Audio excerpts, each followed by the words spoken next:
We are live. 8:40 p.m. Almost did it. I almost got in here on time. It was so close. I had it scheduled for an 8:35 start.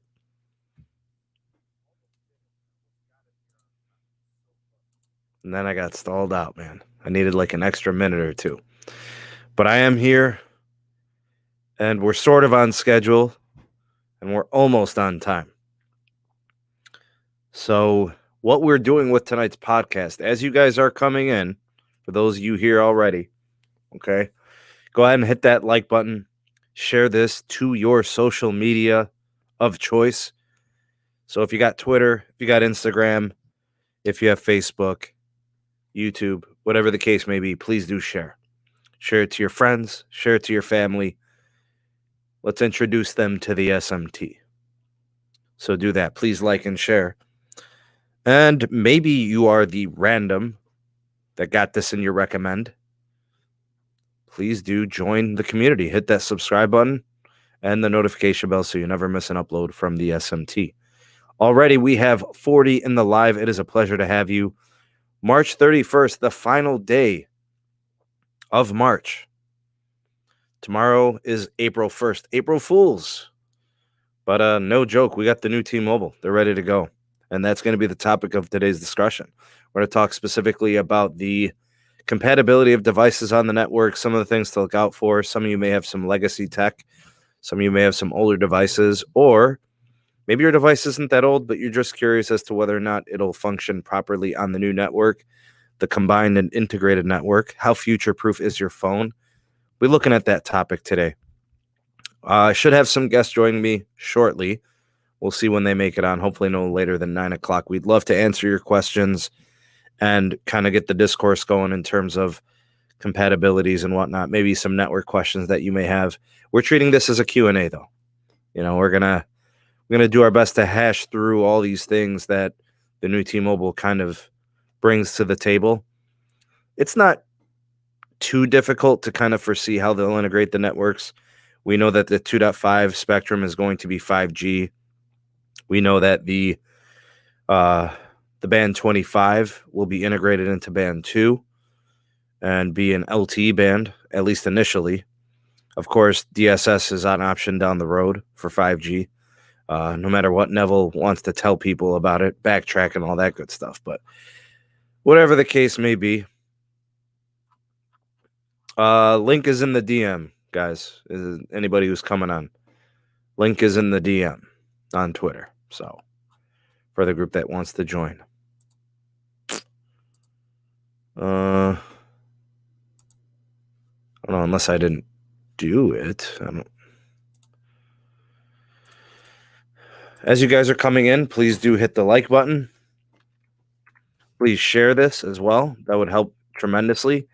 As you are coming in, do say hello to the SMT.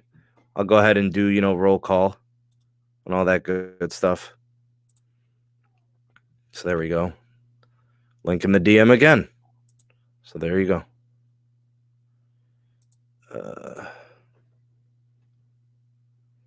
Let's see here. Let's see who's in the live. Got Pete here. It looks like he'll be moderating tonight. Tim possibly moderating, maybe coming on, not sure. Getting ready to mod. All right, cool. Cesar is here as well. Good to have you on, sir. Thanks for stopping by. Baby Yoda, newest member of the Patreon page. Big shout out to Baby Yoda. Thanks for being here. Ram, what up? Scoop, what up, homie? Gene is here, also a patron member. Appreciate the support. Mike, also a patron member. Thank you for being here, sir. Caleb is in the house. He's hanging out. Trailboy Gaming is here. Jason's in the house. Alexis, also a big-time contributor, supporter of the channel. Might get interrupted midstream. I hope not. Are you expecting an outage, or are you just going to be busy? What's up, Sean? Good to have you on. The brother Jose, mi hermano, ¿cómo está?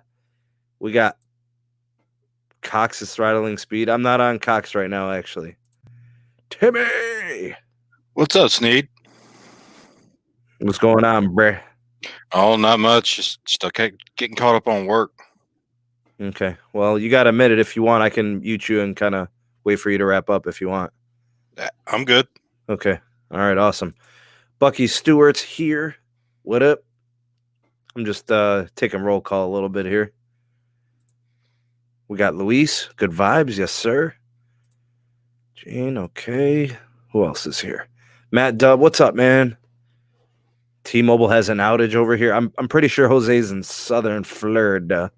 They've been having problems in Florida for a while. Feye was reporting outages in Jacksonville for like multiple days over multiple weeks. So who knows what's going on there? News? Not really much news per se. Well, there's some download news, but not something I wish to report on at this time. So we're gonna let that marinate. What else we got here? A lot of people are already chatting here. We got 47 in the live. Nintendo 504 is in the house. One guy was lashing out about the horrible services he has with Dish and the horrible service he has with mobile. DSS something that the DOC wants carriers to use. Yes, that is true. Max is here. Raymond is here.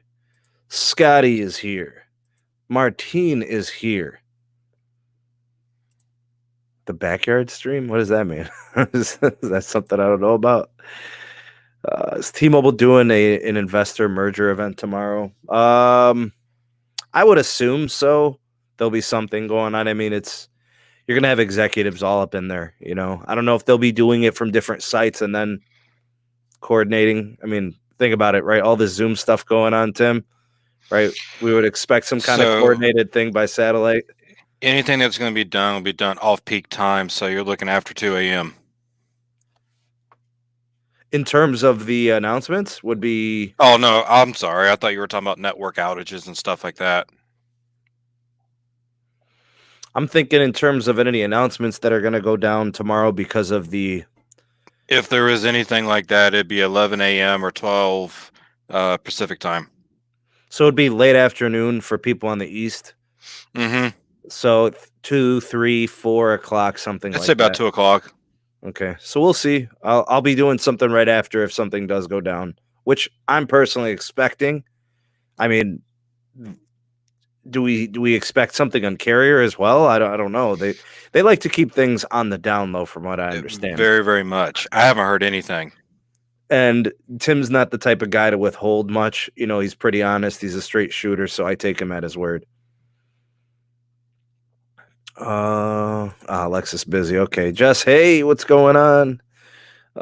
Man, there's more. Glenn, thanks, man. Appreciate it. Appreciate you supporting the channel. Appreciate it very much. Okay, so Jose, yeah, outages in Miami. What's up, Levi? Sprint is bad in Houston. Glad T-Mobile. I wonder what Sprint's problem is Houston. I wonder if it's capacity issues. It's a big city, man. Lots of peeps. Dude, they got like, what, 8 million people in Houston? 6, 8? This is a lot of people, man. After 2 a.m., that's when my ISP does updates. Concur. Mine does the same. Oh, Caleb is here with the shade. And the magenta glasses. There they are. Yeah, somebody wanted me to wear these. I think it was Ram or somebody. Yeah, that was definitely Ram, bro. Yeah, just for you, buddy. And then I'm taking them off. That's it. Come tomorrow. No more pink shades. Despicable.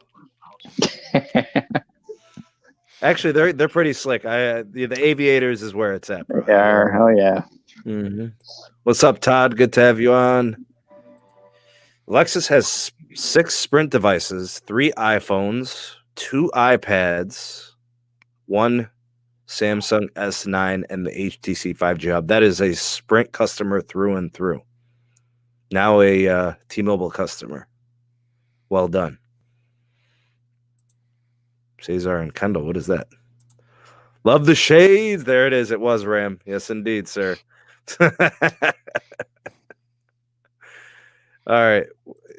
Caleb is waiting to wear them. Needs to wear magenta shirt. Yeah, well, you're rocking like a sky blue, bro. What's up with the powder blue? I got a whole collection of like Nautica shirts. So I just it is what it is. I'll buy more magenta gear, but you know yeah. They really should be breaking you off a piece, you know, and sending you like a package of stuff. I know, like a tumbler, a They don't backpack. typically send engineering They don't. any gear. They don't send me anything. Not even a neck pillow. I don't know. They keep you guys locked up behind the desk. That's why I can't sleep at night. Yeah. Need my T-Mobile neck pillow.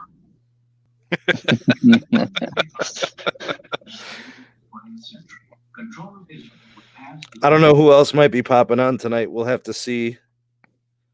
I don't know. It is kind of a random thing. I guess the video that I dropped a couple hours ago generated enough buzz where people wanted to just come on live. So here we are. What I wanted to do with this live stream was actually answer questions. People come on that maybe watch the video, maybe still have doubts or questions about their device. And actually, I think what we could do based on collectively the knowledge we have in our experiences, we could even speak to what the phones would be like under the new T-Mobile's connections, because there are certain devices that we could say would work pretty good. Maybe not full compatibility. Like, let's say somebody has a device and they spent $1,000 on it 2 or 3 years ago, and they just can't afford another one currently. Let's iPhone 10, for example. At the time, it was the first $1,000 phone. 3 years ago, Tim, 2017 winter. That was 2016, I think. 2016. I don't know. The iPhone 10 came out the same time as the 8 and 8 Plus. So it would have been like what, 2 months after?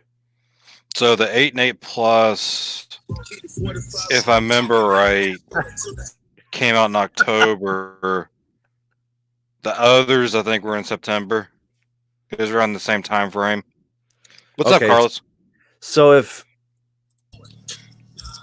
Sorry, Los, I had to mute you, bro. You had the... You know, I don't want to get demonetized, man. Oh, you're live. You're live. I thought this was backstage. My bad. My bad. I thought You're good. Just... You're good. That is my bad, bro. You're for good. Real, for real.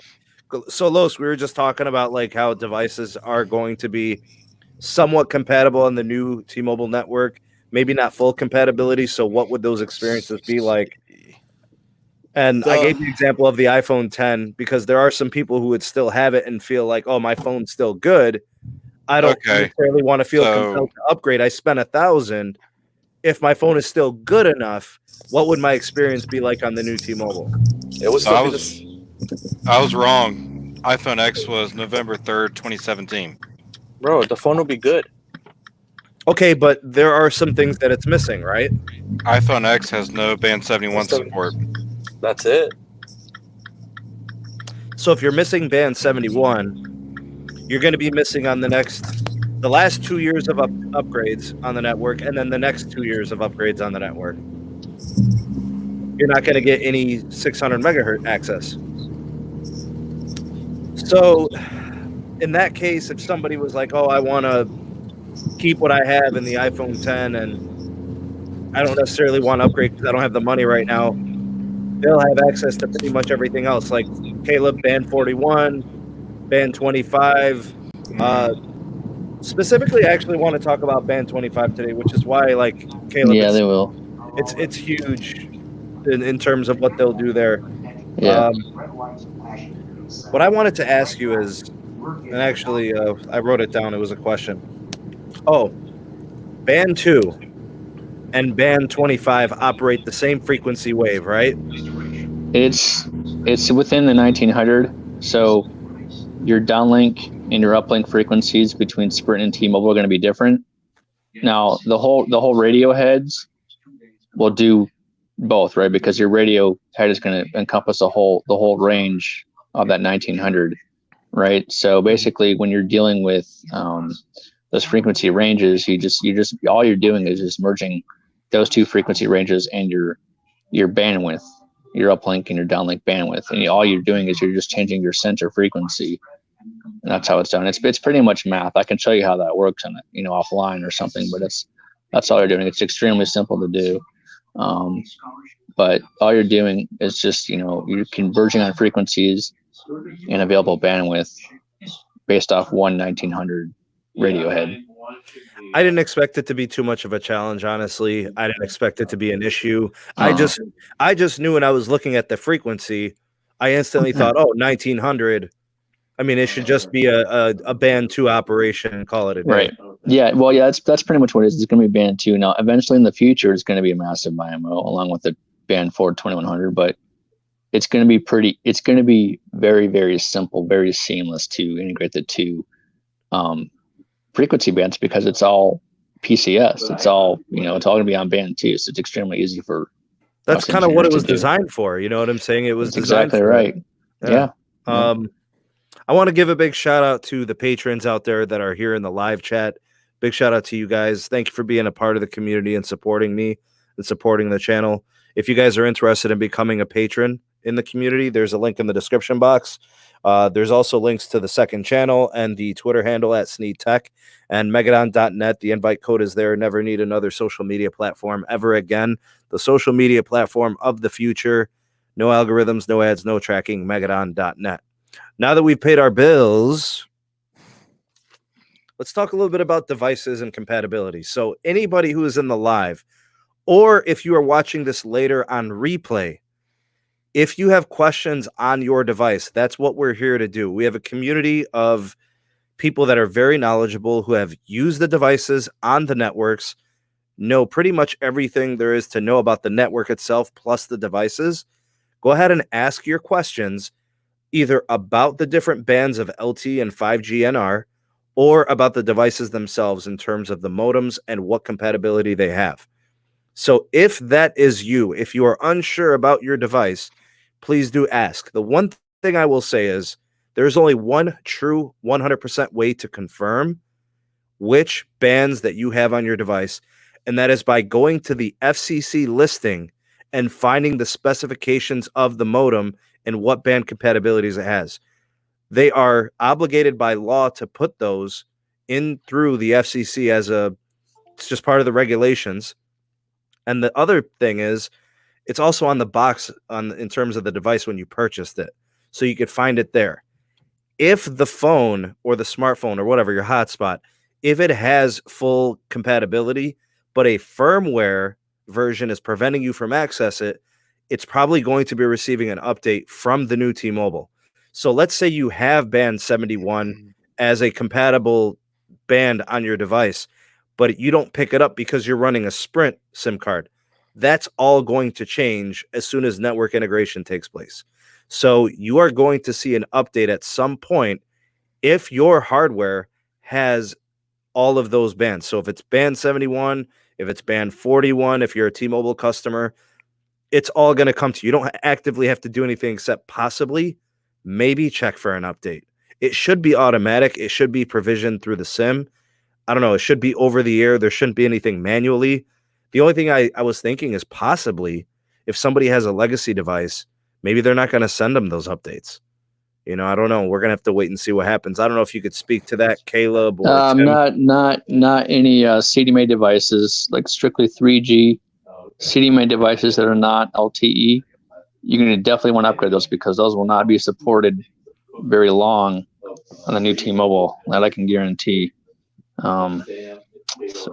Yeah, they're going to shut down that CDMA of Sprint side really, really quick. Pretty quick. Yeah. Can I cover this? This was a question in the comments section of my video today. I've been talking about this for 2.5 years. People aren't listening to me, Caleb. If you would be so kind, sir, and you too, Tim and Carlos. You've been using the networks, Maybe you could let the people know that CDMA is no longer a thing. I've been trying for like 3 years. Maybe they'll listen to you, Caleb, because you're the resident RF, bro. Go ahead, bro. CDMA, GSM, it's gone. Bottom line, it's just LTE. So all technology, all this 5G stuff that you may hear about on your TV or in the media. I can never get my camera to focus or anything. It's all CDMA is old technology. CDMA is like 90s, about 20 years old, right? I get it. Me of all people, I get it. I know how I used to have my old Motorola V950 on Sprint. It was a CDMA direct connect walkie-talkie phone. I get it. I still miss it. I do, but it's you have to move with the times. And I'll tell you why. It's exactly it. It's quality of service. I'll tell you why. If you are ever in an emergency situation, or need something, or you couldn't get a hold of somebody, working on having that legacy technology will prohibit that. It's Verizon, for example, they're shutting down their CDMA totally at the end of this year.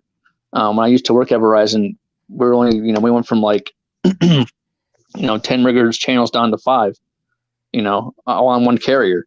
Can you go lower? I don't think you go lower than 5, right? You can. 2.5. It's 2.5 because I took it. I actually took it from 5 to 2.5 on one carrier, because we didn't need it. We had all that traffic, and we're just, so we barely had any traffic, right? So you just didn't need it on there. So, all right. So what would you move? Move it to 3G, move it to LTE? Yeah, the A50 on LTE when I was at Verizon. But the thing is, there's inexpensive 4G LTE phones. Sometimes you get free phones. Tim, there's carriers, especially T-Mobile, giving away free phones, free lines.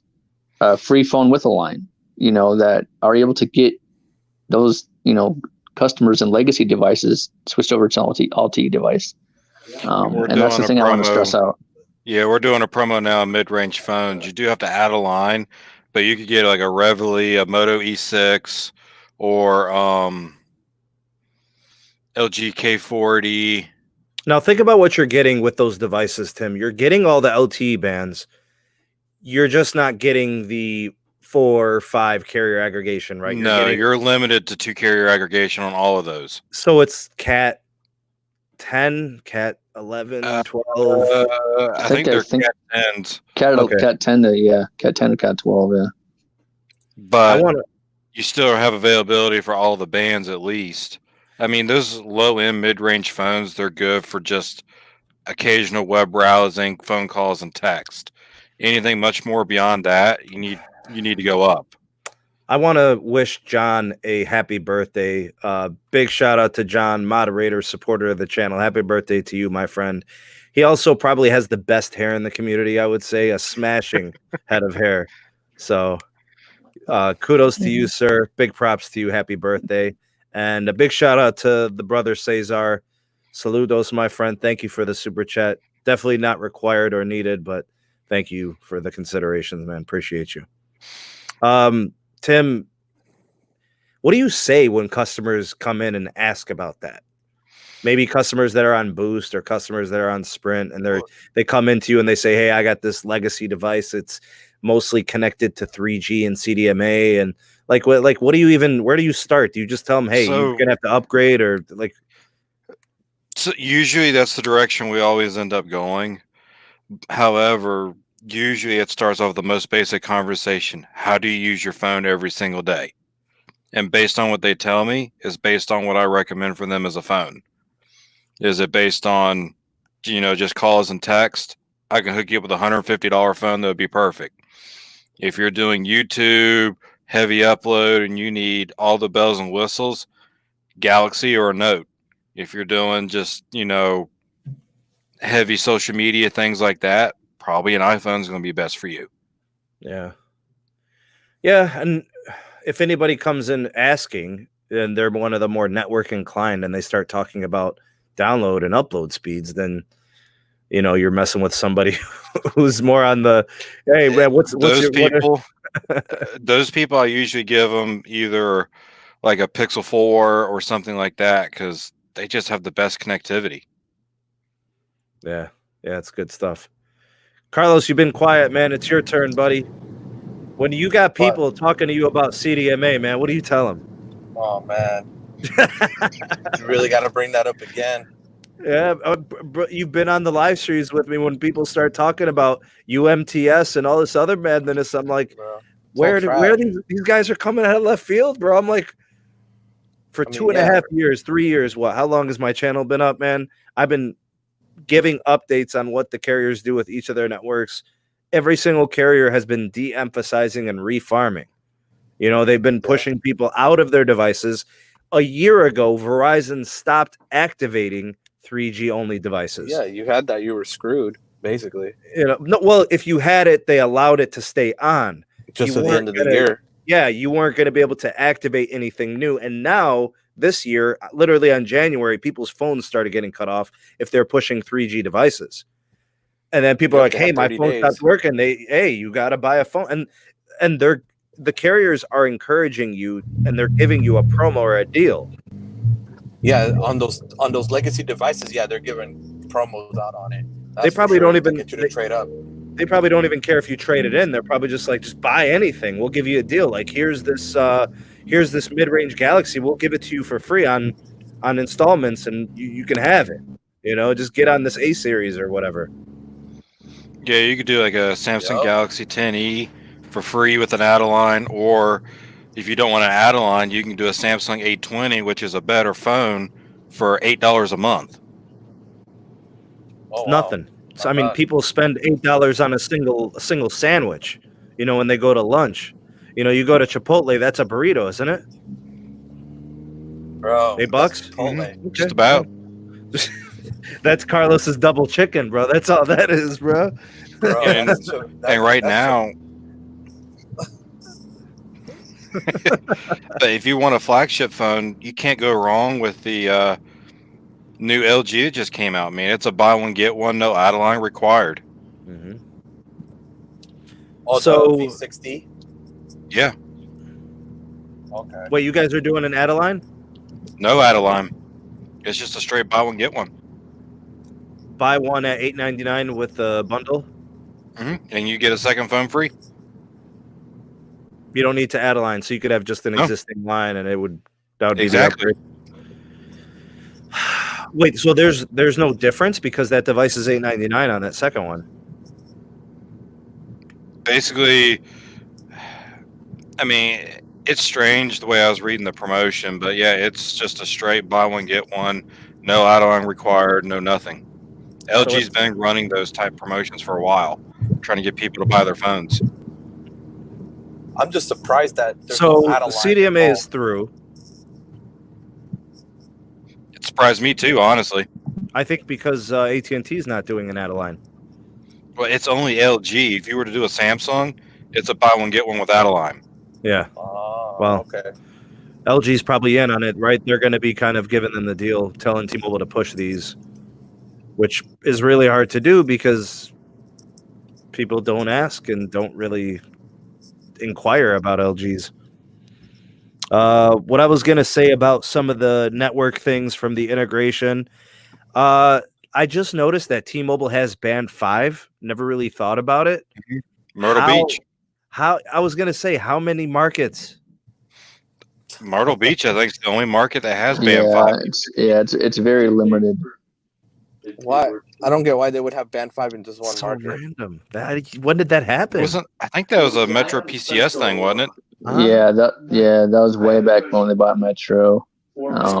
So when I was doing the research, I thought that was funny. You know, I was like, Band 5, what the heck?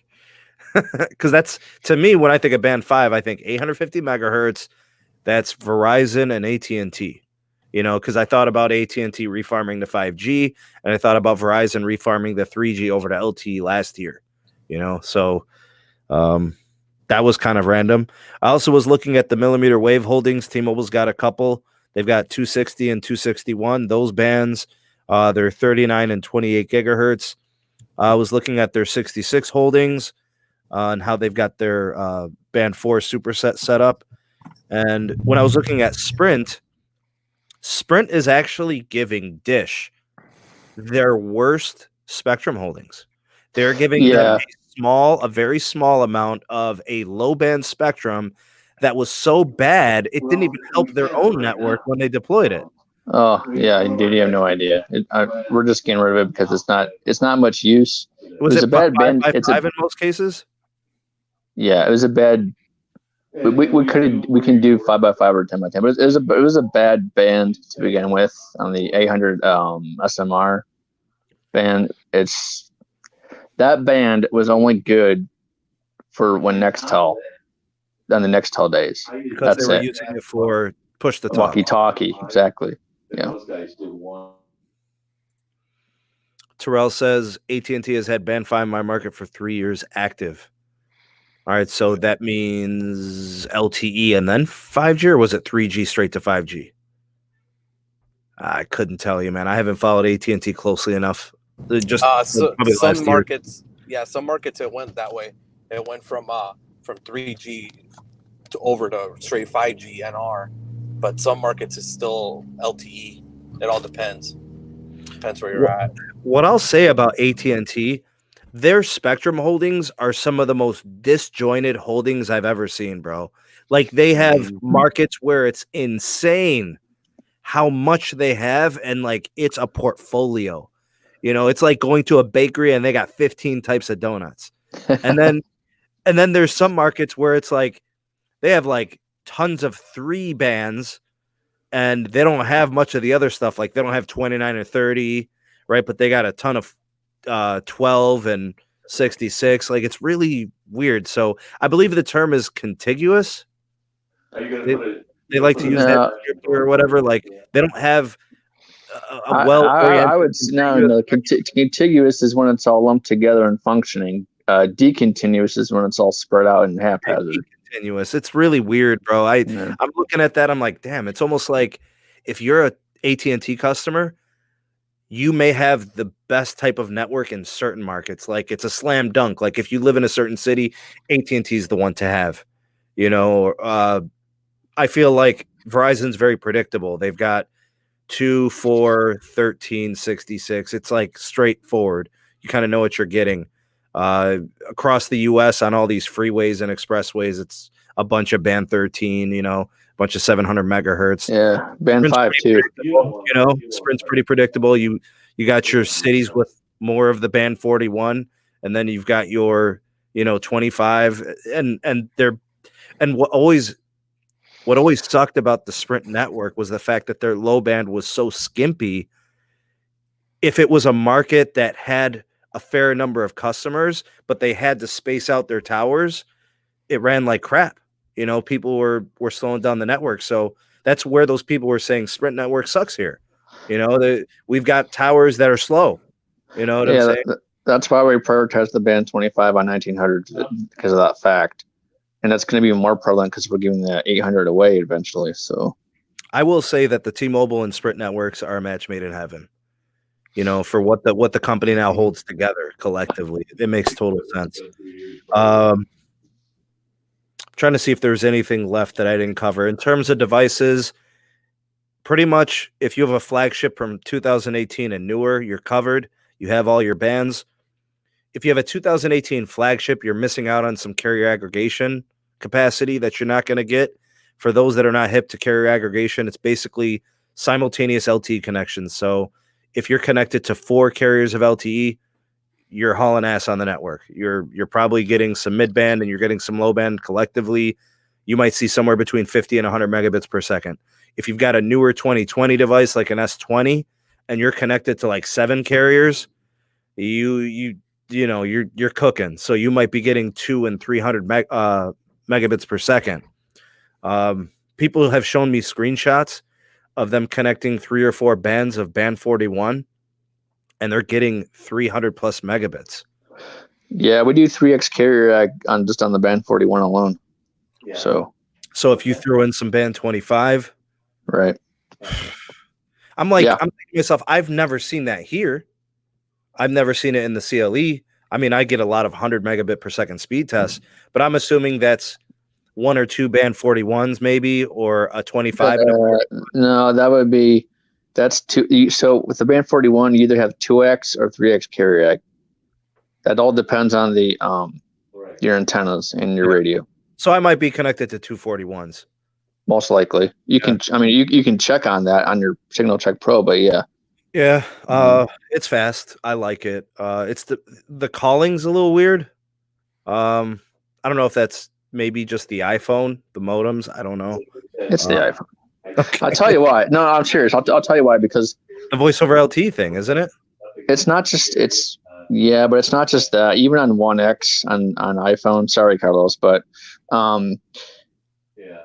Our software on our base stations, even on Verizon, even on Sprint, is optimized for Android. We actually have to, on iPhones, every time, there's a new iPhone and stuff, we actually have to double check, the radios on the iPhone, the firmware, stuff like that, make sure it's compatible. So we have to actually do extra work for iPhones versus Android phones because our software that's used on the BTSs on our Eno Bs, is actually Linux based, right? That's all runs Linux.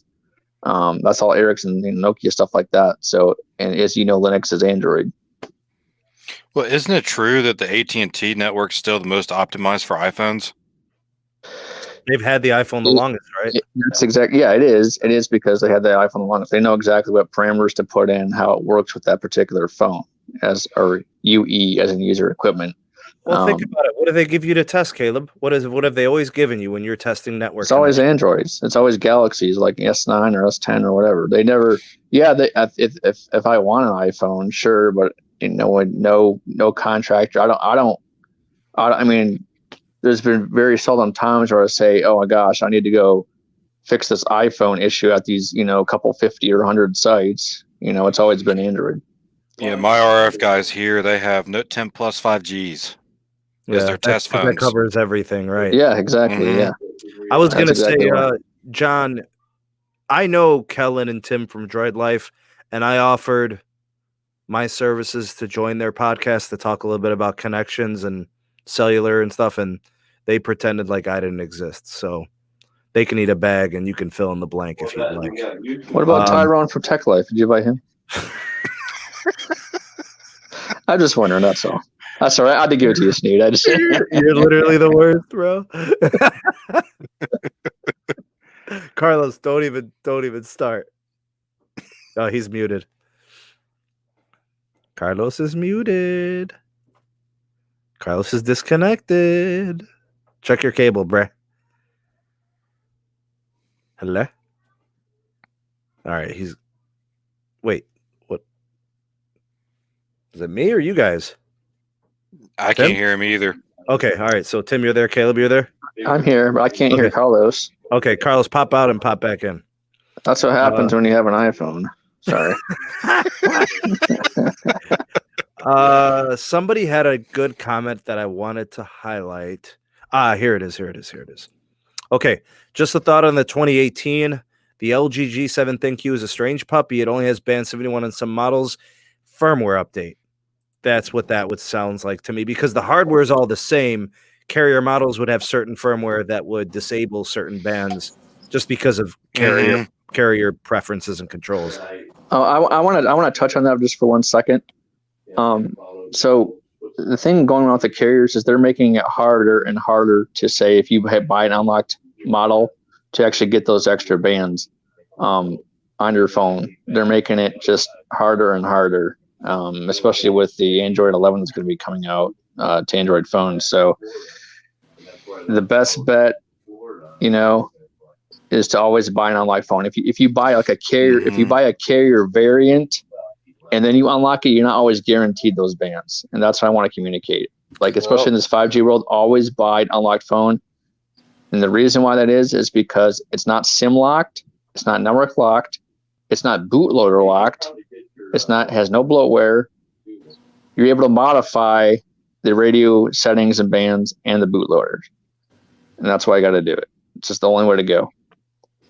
I agree with him. The two sides of the carrier phones.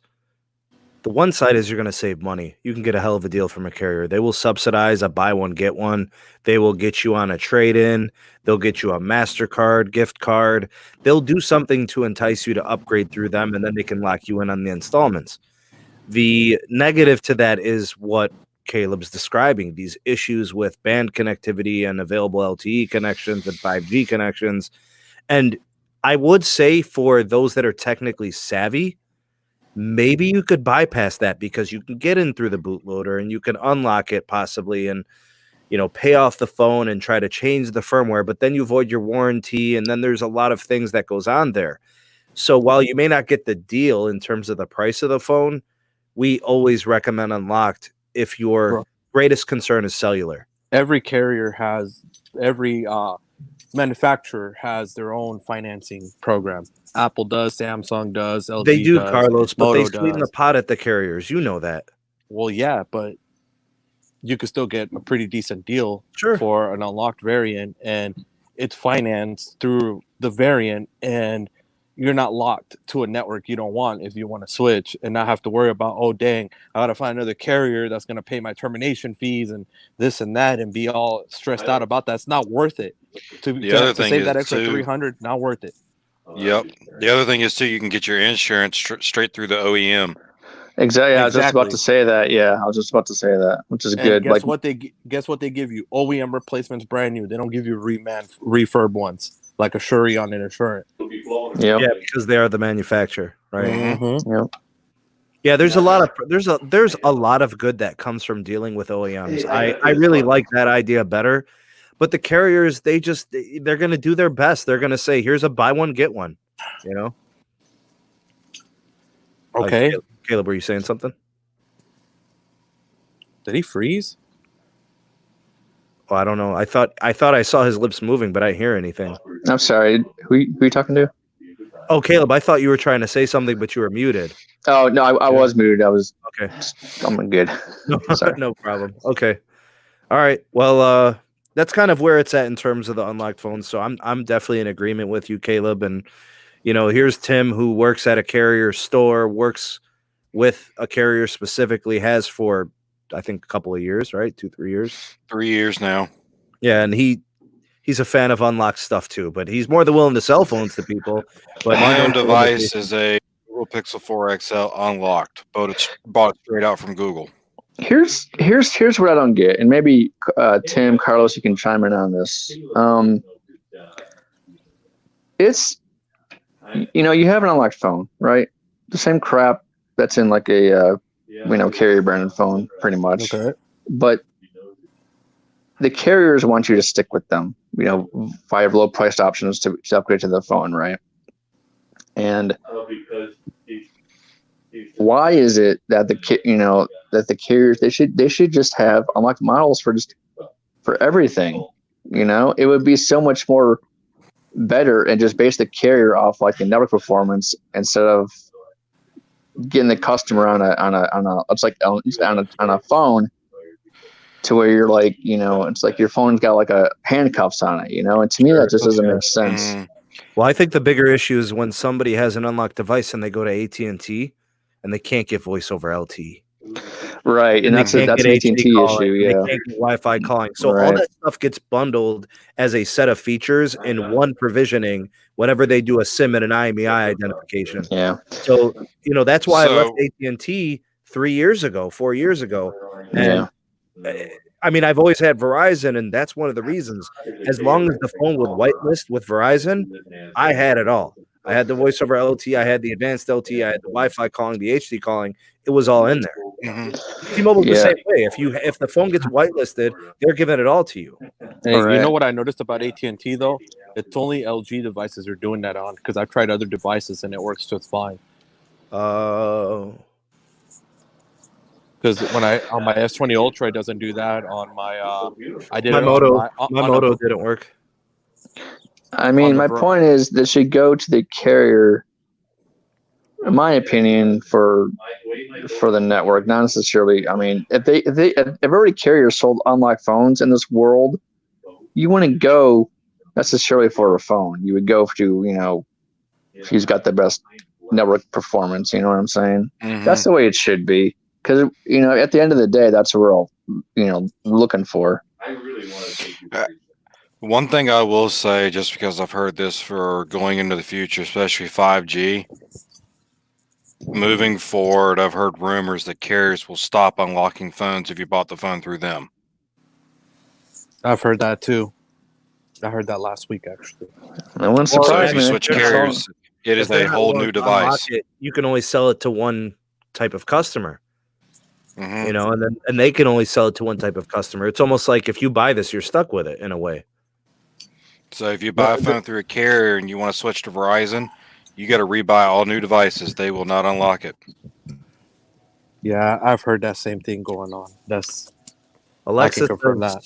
One of my phones on Sprint is an iPhone SE. Confirmed that will be problematic. You're gonna Does have not have. you're gonna Yeah, have it won't most have low bands. band. You won't have 71. You won't have. I think 41, or does that have Oh, 40? you got 41, but yeah, you won't have band 71. And you're I don't even know if you're aggregating carriers, man. More than two. That will not support VoLTE either. I don't think. I could be wrong about that, bro. It came out with the 6S, right? Bro, The 6S does. Then it's the same chip, right? do you No, care it's about not. Mm-mm. Do you care about VoLTE on band 41, bro? Band 41 VoLTE is like World War II radio, bro. Still sucks. I'm keeping it 100, bro. Even band 25's voice over LTE, bro. I got so many people that have heard it, bro. Every moment. Let me say something on that really quick. That VoLTE experience that you're having, that's all going to be switched over to T-Mobile's IMS. Okay, so if you look at T-Mobile's IMS on their VoLTE system, it's all going to be on T-Mobile's. And I will say, T-Mobile's VoLTE and HD voice, they knocked it out of the park. It wasn't good 2 years ago. Yeah, True, it's great now. Yeah, I could confirm that, like, even a year ago, it was touch and go as they were kind of working through the problems. But it's pretty good now. It's great now, and that's going to be so much better, especially when you're running, 20 by 20 or for 40 by 40 at 1900. That VoLTE experience is going to be that much more amazing for you. I think people forget how young T-Mobile is as a company. The growing pains that Verizon had in 2013 and 14 with LTE. T-Mobile started seeing that in 2016, 2017. They've always been a few years behind in terms of the curve. So the stuff that Verizon and AT&T were experiencing the last few years, now we're seeing the same problems that T-Mobile's having. So a lot of that growth, a lot of the congestion, those problems were, Verizon has already gone through them. AT&T has already dealt with them. Now it's almost like a rite of passage. T-Mobile's going through it too. Caleb's talking about the call quality. Call quality has been a non-issue on AT&T and Verizon, but it's now an issue for T-Mobile as their network becomes more mature and they start transitioning to new technologies. It just, nobody notices these things. They go on, these are wars in the trenches, as they say. It's not in a carrier store. It's not on a news bulletin. Neville's not going to talk about it at the earnings report. He's going to be talking about, how call quality is these days. It's just not going to be a topic. And people de-emphasize calling all the time. They rationalize it. They're like, or they marginalize it. Oh, who calls? I do. My brother I does. do. Yeah, but you got people, I just text and I message and, you get this new generation squeakiness going on where people are like, I just use data. We just snap everything or whatever. No, there's the millennial generation, they don't even use words anymore, man. They use freaking. No, I'm serious. All emojis. It's all emojis. It's it's sickening. I mean, no offense to anybody, but like, don't put up a bro. Let's put it this way, bro. Like when I look at the voice over LTE progression, like first it started out with a World War II radio, then it went to the what is that other word? Then it went to the Gulf War. And then now to present. Gulf War was what, 90, 91, 89 and 92. What's up, Tony Phony Baloney? Or as my neighbor would say, I'm making a Bologna sandwich. Tony Phony Baloney. Thanks for the super chat, broski. Appreciate you. Both my factory unlocked Note 9s didn't have voice over LTE or Wi-Fi calling in AT&T. I even flashed the AT&T firmware. Screw AT&T. That's some trash, bro. This is what I've learned about them, and it's kind of like Verizon, bro. On a device that is not from them originally, you have to call and get it whitelisted. Same scenario, right, bro. Just like the OnePlus McLaren. People don't know that, Carlos. They don't know that you can call in. They just want to put their SIM card in and call it a day. Like, okay, the OnePlus McLaren from T-Mobile. It's unlocked. Right. I put the AT&T SIM. It would go to HSPA when I call. I called and got it whitelisted, and guess what? Now it has voice over LTE. There you go. And I still get the unlimited data, the unlimited hotspot in their database, and it's good. But I still get unlimited hotspot though. Hey. Hey. Al Charles, that is a horrible question. No, I'm just kidding. It's a question that just we could go on for hours, man. I don't even know if I even want to try, man. The best network is US Cellular. I think we'll leave it at that. Hands down. Damn. What's up, Oscar? What's happening? I see you got the mask on. Good for the times. Super chat? Did I miss one or did I get it? I don't know. Sometimes I don't get the super chat stickers. I don't know if I missed anything. Let me know if I missed anything else. My moderator's in there. There was another comment here. Voice over LTE allows surfing the web while on the phone. Yeah. HSPA is noticeably really, really slow. If you were to hop on a call and try to use data, that sucks. Yeah. So with VoLTE, all VoLTE is a data session with QoS, quality of service, over it. That's all it is. So if you got good data speeds, you'll have great VoLTE calling quality as well. Therald mentions EVS super wideband. Caleb, if you could break that down for us, please. Oh, the EVS super wideband. I think he's talking about the audio codec for the VoLTE on that. Yeah. Yes. I know AT&T just switched to that.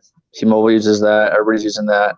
Now, me personally, I do not use VoLTE. I use the Google Voice over. I use my data calling that. It works just like how a messenger call or like an iMessage call. And the reason why that is because your audio codec on the data call is actually a wider channel audio codec than your VoLTE is. It sounds actually. I was going to say it sounds noticeably different when you do a Google Voice call. Yeah, because your audio codec it's a wider channel bandwidth, versus VoLTE where it's compressed. Actually, it's a compressed audio codec, but it has QoS on it. So the reason why it has QoS on it is to manage that compression. And the reason, and also the other reason is, on these data networks, when you're pushing data for 5G, especially on a mid-band and millimeter wave, your data quality over that phone call is going to be a heck of a lot better than VoLTE. That's just my opinion, but that's what I use. John says, I text someone and they respond with a thumbs up emoji. No. Hey, they say, hey, happy birthday. We should do dinner sometime. And they just respond thumbs up. They don't even put a word. No, bro. To ask that question, you got to put a birthday cake emoji. You got to put the little dinner plate emoji and then a thumbs up to see if it's okay. There you Carlos, go. I want a Diet Pepsi emoji, bro. Where's my Diet Pepsi emoji? Where's that, bro? No Pepsi emoji. To answer Maverick's question, I saw in the comment section, I don't officially know. However, I'm going to assume they are not going to keep that. Dude, I was like, I don't know what Tim you heard, but they're planning on keeping us no benefits, no checks, no nothing until next year or some crap. I'm like, you got to be kidding me. Huh? Yeah.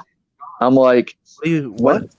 Yeah. What? I'm like, why do we they're saying you're not no HR benefits, no nothing until next year or some stupid crap. I'm like, you gotta be kidding me, man. Wait, so your work, so all the work and risk that you take on, and you have no coverage. Well, right, and I'll know what I know, but there's nothing like day zero tomorrow. I'm not gonna get, and I don't have any. So people aren't gonna go out there and work. I don't know, dude. Seriously, if you have a certain quality of life and your contracts have been constructed in a certain way and you've had these things, that's all going to be taken from you without a negotiation process? I don't think so. I wanted on day zero, which is tomorrow. I wanted when I was in our engineering, high level meetings, and I was to be honest with you, I was too afraid to ask because I don't like talking to the higher ups. Right. But I'm like, am I going to get to select my T-Mobile health insurance and my T-Mobile phone plan and am I going to get a T-Mobile paycheck then day zero is it going to stay a sprint? You know, and they're like, oh, it's going to be sprint until next year. So here's the best Stupid. advice I could ever get, and this is for anybody out there, including Caleb. If you always frame and set up your question or your concern with like a thoughtful introduction, say, look, I just need to know for my, for my sanity, for my own protections. I'm not trying to be greedy or money hungry or anything. I just need to know, do I have such and such coverage? Do I have, this type of inclusive component in my contract? You have to ask these things. You just frame it as if like, look, I had these before. I need to ensure that I will continue to have them because I need them. I have family, I have a future that I need to secure. I can't take on risk. Like you have to frame it that way because they have it. Nobody asked, but nobody on that call asked about anything, dude. Like we had like 60 plus people on that call. Everybody was biting their tongue. Those are questions. That's the problem. Yeah, that's exactly what we did. Dude, what happens if you get sick, bro? What happens if you gotta send an email to somebody? You get sick of something or whatever. Everything is still Sprint default until we know. I'm still gonna have my Sprint health insurance, my Sprint paycheck, my Sprint whatever. That may not change till May.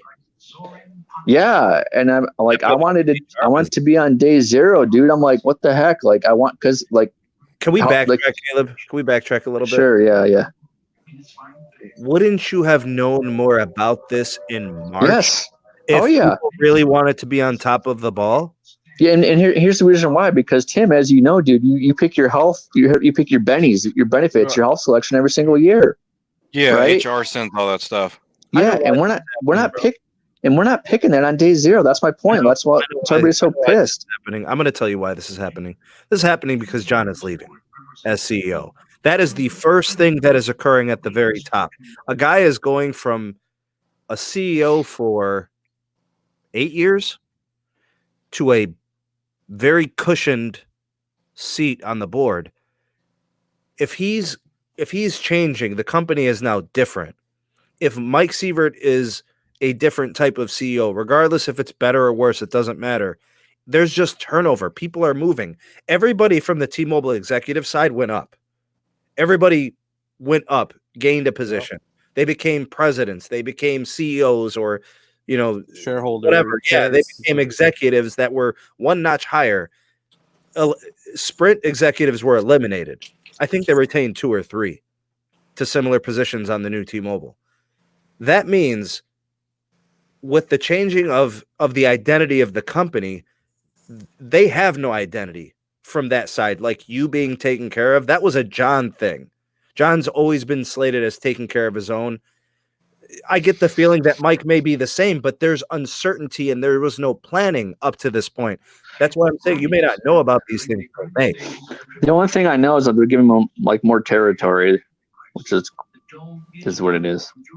I don't know if that's a good thing because when people start having to do more, they it's not. beat, and they drag them down. Let me guess. No. They're offering to pay you more run for better. more work. You actually distinguish people's roles and you shrink them. So, I mean, this could change, but it's not. It's Let's talk. There's more We'll talk questions than backstage answers about it after we're done with the live. I think sometimes some things you have a right to ask. At least get your answers. You know what I'm saying, Bro? Yeah. With all the stuff I've seen, bro, honestly, it's sad, bro. With all the stuff that my plug today showed me, it's just sad. I can't disclose anything, but yeah, there's a ton of changes. I'm not gonna disclose it because it might get my plug in trouble, but it's sad, bro. Let me do a big shout out to Alexis. Thank you for the super chat, the super sticker there. What was it? A dancing something? Something. I don't have my other phone on right now. Oh, it was a dancing goal. Golazo. Yeah. Okay. Thanks, Alexis. Appreciate it. I don't know. Kind of wait for the dust to settle. What I've always known. So let me explain my first job out of college. I worked at a school. I took the job. I knew what I was getting paid. I was getting paid $36,000 for that year. That was my first job out of college. I had 2 offers. That was the highest paying offer, so I took it. My health care was fine. It was okay. I I don't know. I felt like I was doing too much for what I was getting paid for, but it was my first job out of college. So I took my lumps. I treated it like the minor leagues. Second year, they offered me the job. They gave me a couple of bonuses that I could work towards. And if I reached them, I could make an extra $6,000. I reached them. They didn't pay me. So I put in my letter of resignation. It was as simple as that. And I didn't work the last month. And I made it very clear to them why I was leaving. They went out of business. It was a charter school, and it's a cash cow. They take state funding, and they don't provide the services, and they don't provide the educational resources that they are getting paid for. So the state's cutting them checks for enrolling these students, but they don't really offer a good educational experience. So that's what I was living for 2 years. So what I'm saying to you, Caleb, is if the company is legitimate, which we have no reason to believe they won't be, you'll have the time to make that decision and ask the questions you need to know, because that's one thing I didn't ask them is I kept my mouth shut and I kept my mouth closed and they took advantage of me. So as long as you're willing to ask those questions, you know where you stand. You know what I'm saying? So stand up for yourself. Yeah, we got more meetings tomorrow, so I'm not too worried about it. I'm not. I just wish that, day zero is day zero. Day zero is tomorrow. Spinning right now, bro. I don't know. They're all over the place. I have day a zero feeling needs they to be do day know. zero. I have a feeling they do know. The problem is they're so focused on work that no one's taking the second to breathe and talk about the employee. That's exactly what it is. Like I'm going have to eventually. I'm going crazy just for the prep work for this, man. And I don't even start like California till like April 16th, bro. I hope I didn't miss any. Like, we've been discussing some good topics, but I mean, my goal here was to just address any questions people had on their devices. So people are asking about S9s. All right, so the Samsung Galaxy S9s and newer, you're covered. You got it. You're still good. The S8 Active apparently has Band 71 support, so you're good there. You're limited on the LTE modem in it, but it does have Band 71 support. Note 9 or newer, you're solid. Mm-hmm. iPhones, this is the big one. 10R or newer. 10S and newer. So that would include the 11, the 11 Pro, anything 2018 and newer. So whatever other iPhones that includes, I think that's all of them. Yeah. Google phones, it's the Pixel 3 or newer. So that's 3, 3XL, 4, 4XL, 3A, and 3A XL. The one thing I will say is that the A series has a 6 series chip, so your aggregation is going to be a little limited. I think it might do 3 carrier ag. I'm not sure. I know it'll do 2 for sure. I don't know about 3. LG V50 or newer. Somebody was telling me that the V40 does have Band 71, but they said it was firmware isolated. I think it does, but it's... So if you have the Verizon... Now the V40 is so old, that and LG probably only sold like 3 of them. It's 2 years old. 2.5 years old. 3 years? 2.5. Right? It used to come out in June. It was either June or July. Okay, so that one's iffy because that's probably running the 845 or 835. Probably 835. 5. G7 or newer, you're covered. So G8, thank you. G7, thank you. OnePlus 6T or newer. So that would be the 6T, the 7, the 7 Pro, the 7T McLaren Pro 5G, whatever the hell that thing is called. All these phones, even if they are Sprint devices, you'll be getting firmware updates for the Band 71 and everything included there, and vice versa. If you've got a T-Mobile device to get you Band 41 access, it'll be a firmware update. Check your device specifications from an online reputable source or the box that you bought your phone, the one it came with. You could always contact your carrier, see if they could help you. I don't know. Really, it's all about Band 71 and Band 41 if you're future-proofing your phone. I will encourage people, if you don't have a newer device, you're selling yourself short. You are paying a monthly subscription fee to these networks. Why would you want to push a 2016 device on a network like Sprint's, which has seen exponential improvements in the last 2 years, and a network like T-Mobile's, which they purchased Band 71 600 megahertz. They purchased it in 16. They started deploying at the end of 17, going into 18. So a lot of changes over the last couple of years. You're paying for the service. You're paying for the access. So get a phone that can actually utilize it. Get all the carrier aggregation, get the voice over LTE, the HD calling. It doesn't make sense to pay the full cost and not get the full access of the device. To answer Jay's question, as far as I know, iPads only run on mid-band. I don't think they run on any low band. Which one? He's asking about the iPad 11 Pro. They have the bands. They have 2, 4. They have low band too. Oh, so they have them all. Mhm. What's an iPad 11 Pro? There's been a Never heard of it. Well, not 11 Pro. It's the iPad Pro Max, or no, the 11 inch. You talk about the 11 inch iPad Pro Max 11 inch, or iPad Pro 11 inch. Sorry. I'm lost. Okay. Bro. This is an LTE iPad. Yeah. Okay. There's a couple of different ones. You got the 12.9 inch version and What's the modem? was it 10.5? It's an Intel modem.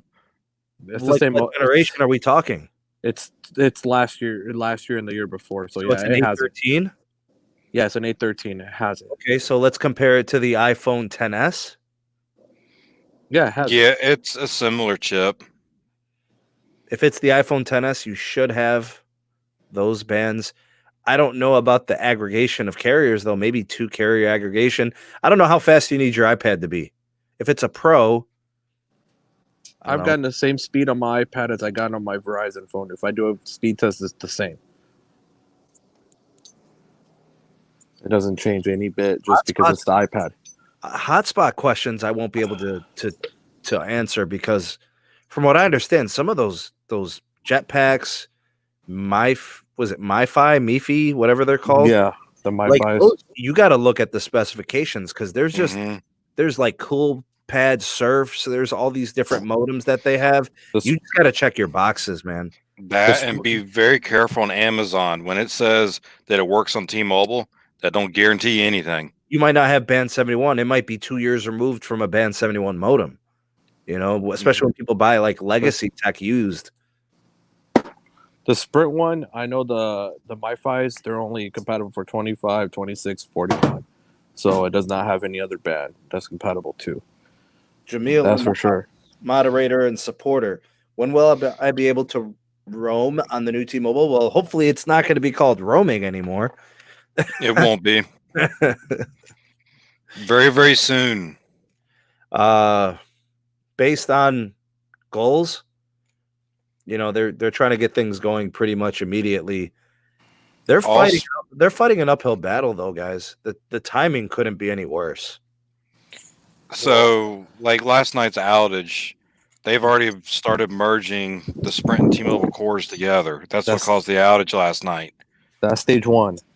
So the last thing they're going to be doing is swapping out cell site gear and swapping the actual gear on the sites.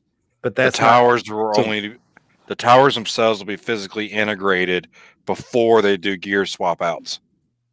Well, right now, from what I heard, and there's some other sources that I have. It's tomorrow night there'll be a PRL update, a carrier update for the SIM cards. And another thing I learned, if you're on eSIM, it's going to work much better on the Sprint and T-Mobile network. And it's much easier for the carrier to upgrade the profiles. Yep.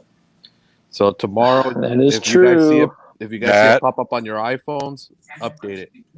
Yeah, update it. And also, moving forward, part of the merger, the DOJ has forced us to go eSIM.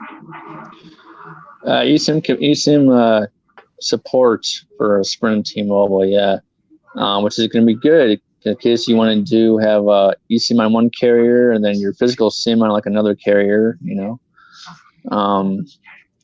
For the Sprint T-Mobile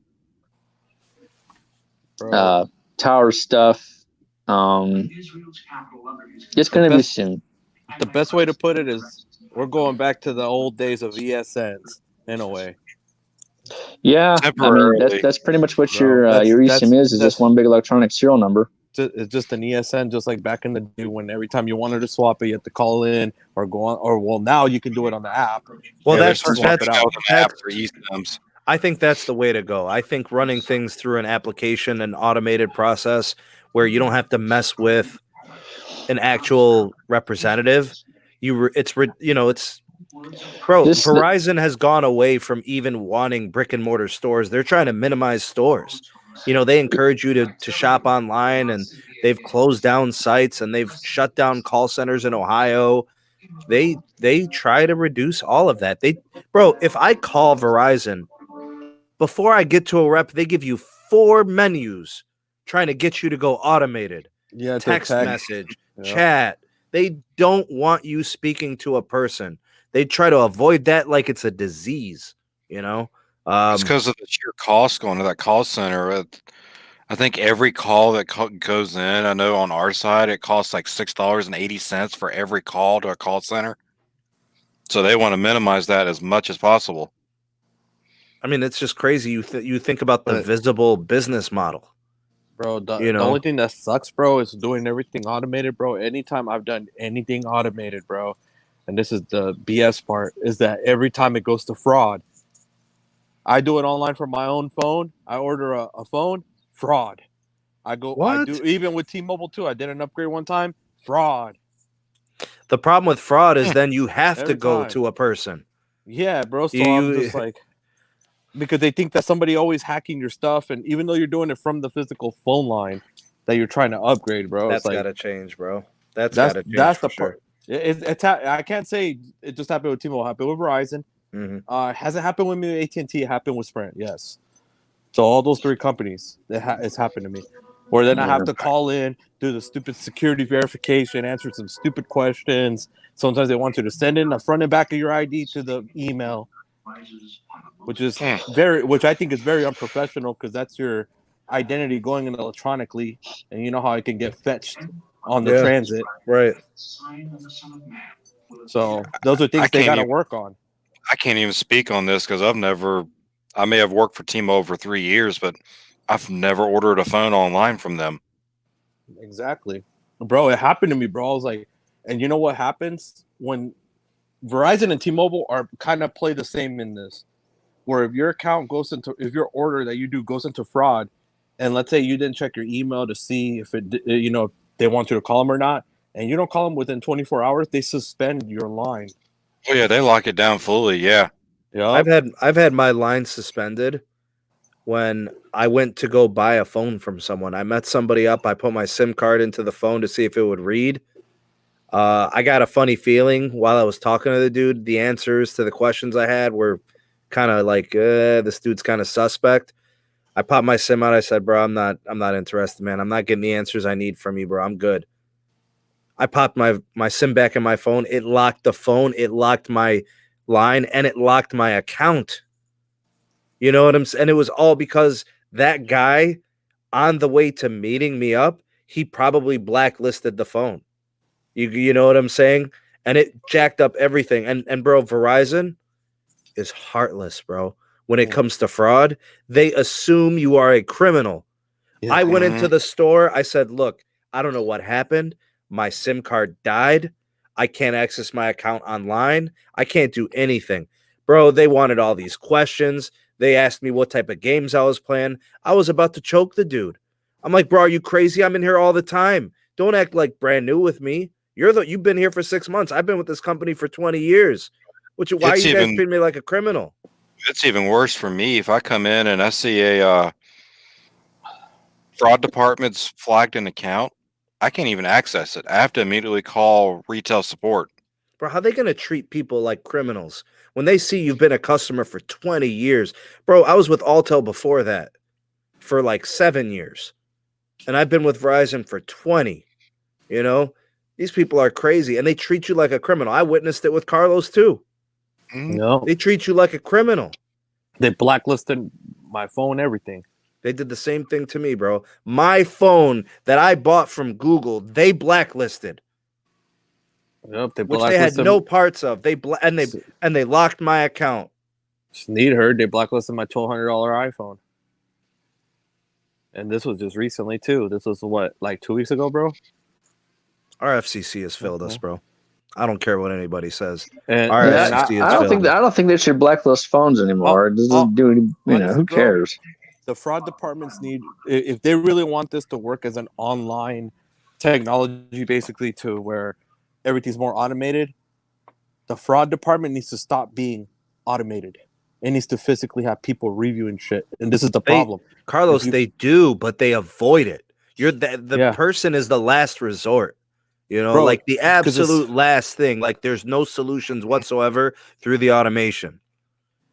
Because, bro, like I've been, was it the other day or yesterday? I think it was yesterday or the day before when I went to go add those 4 lines. Bro, the only reason why the transaction took long because I had to go through fraud. No, it popped up with CPR review. I'm like, why is my account fraud when I pay my bill all the time? You guys sent me the verification text that when you added the line, you know how it goes through, you have to enter your social on the iPad, and then they send you the code on your phone and they have to enter it.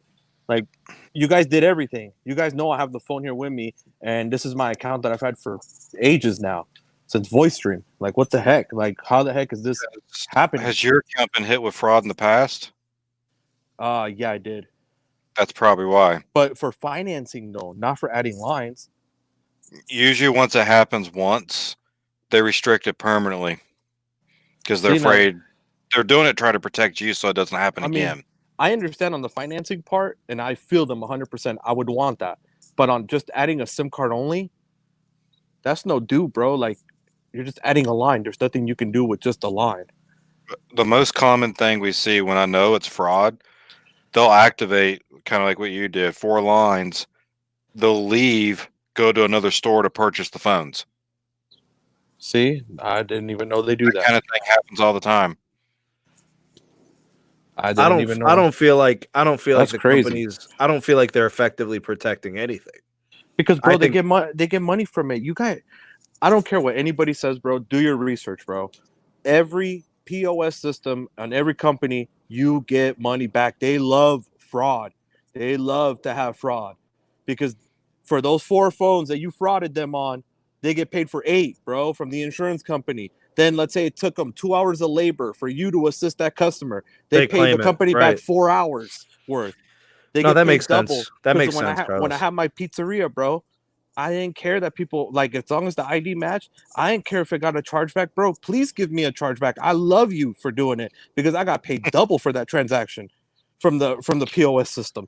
I love you. That's awesome. You but give that's me more only money. that's only for businesses that have that merchant service protection. Bro, it's not every small business does, but I'm sure 100% you're right about the carriers. 100%. Oh yeah, they got it, bro. Yeah, sure. 100%. Because a lot of them use Verifone. Yeah, they do. And Verifone is the best one. That's the one that has it automatically. Yeah, we have. Yeah. We just switched our merchant services at my dad's bakery, and we didn't have that coverage before. And I told my dad, I was like, we got to get that because it's more and more of it. Bro. It's more and more of it. More fraudulent activity.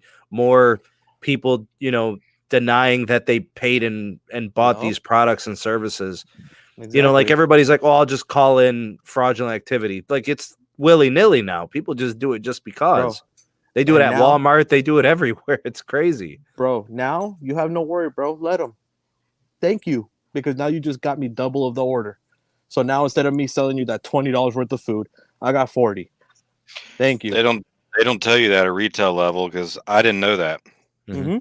That's what they love it. Why do you think they don't crack down on fraud, bro? They probably are not allowed to tell you that actually by policy. So that way it doesn't change the way you operate the store. Exactly. Because if they see that they get paid double for it and everything at the end, it's going to make you care less. You're going to be like, screw it. You'd have a whole lot of riffraff at your store. Yeah. You'd have a lot of people. You'd have some real rascals coming in and out of your store. I'll tell you that much. Yeah. Bro. You would be like, oh, bro, screw it. Already got it. But that's how it works, guys. That's why these companies don't care, bro. They honestly want you to because they make more off of it. And they get tax cuts at the end of the year from it too. So now you're not just gaining double, you're tripling this loss.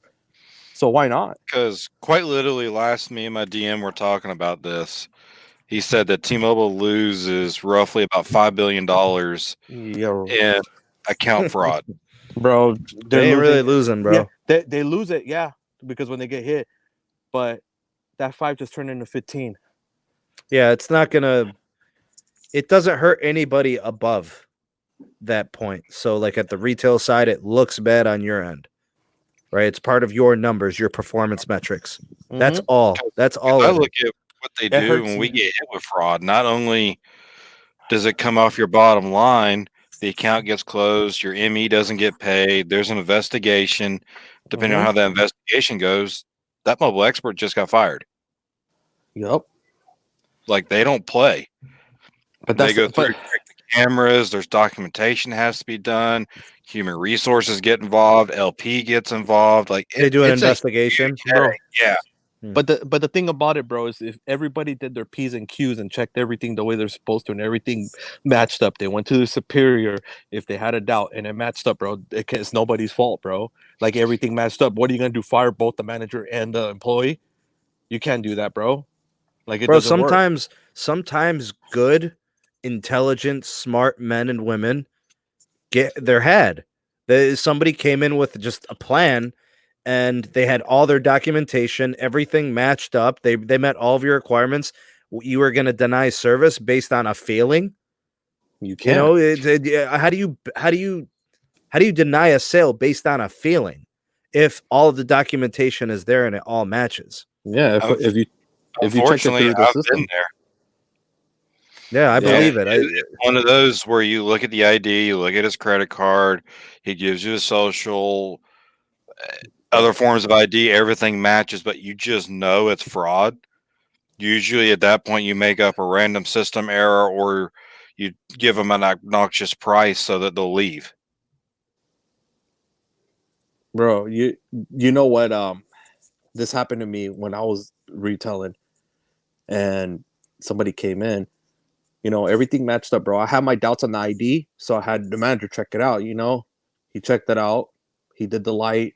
He did the test. We went through the system and checked, you know, through how the system tells you, okay, you know, this ID is supposed to have this hologram, this thing, this cutout, blah, blah, blah. And everything checked out 100%. We checked the credit card too, because the credit card, if you glow like Amexes, if you glow them under black light, it'll say Amex on it, like big logos and stuff like that. So we checked all that. Everything was cool, you know? And at the end, these fools really did pull a move, bro. It was really like a pulled move, but all the documents passed the check. They did their investigation. They saw that, you know, we checked everything. They checked the video. They saw that I went to secondhand to check with my superior. My superior went to my desk with me and checked everything out himself too. Everything checked out, and he gave me the thumbs up. So I saw it on video. And at the end, bro, they still got us, bro. And that's just how it is. You know, like, what are you going to do? What are you going to do? Get that person fired, bro? If the manager even got boozled? Like, in you know, cases like that, it's usually a no harm, no foul, not even a slap on the wrist when it's that good. But yeah, That's what I'm saying. There's going to be instances where these guys are professional con artists, bro. Like, they've gone about their business. They've made it their profession to play people. You know, it's like a magician. It's if they don't get you, it'd be an off day. You know, they did a Alakazam on you. I mean, I honestly thought when the whole real ID things came out that it was going to take them a little while to figure out how to fake those. Nope. They already figured it out. The China, bro. They get them from China. Big shout out to John Shaft 64 for the mega super chat. Thank you so much for that. Keep up the good work and keeping us informed. Thank you for those kind words. Are we looking at a July 1st or later for the transition to be complete? So parts of the transitioning are underway. They've already started. There are cities with access to both networks. We've got outages that are occurring because they're integrating the network from the software side. Something tells me that some of those growing pains are already kind of happening.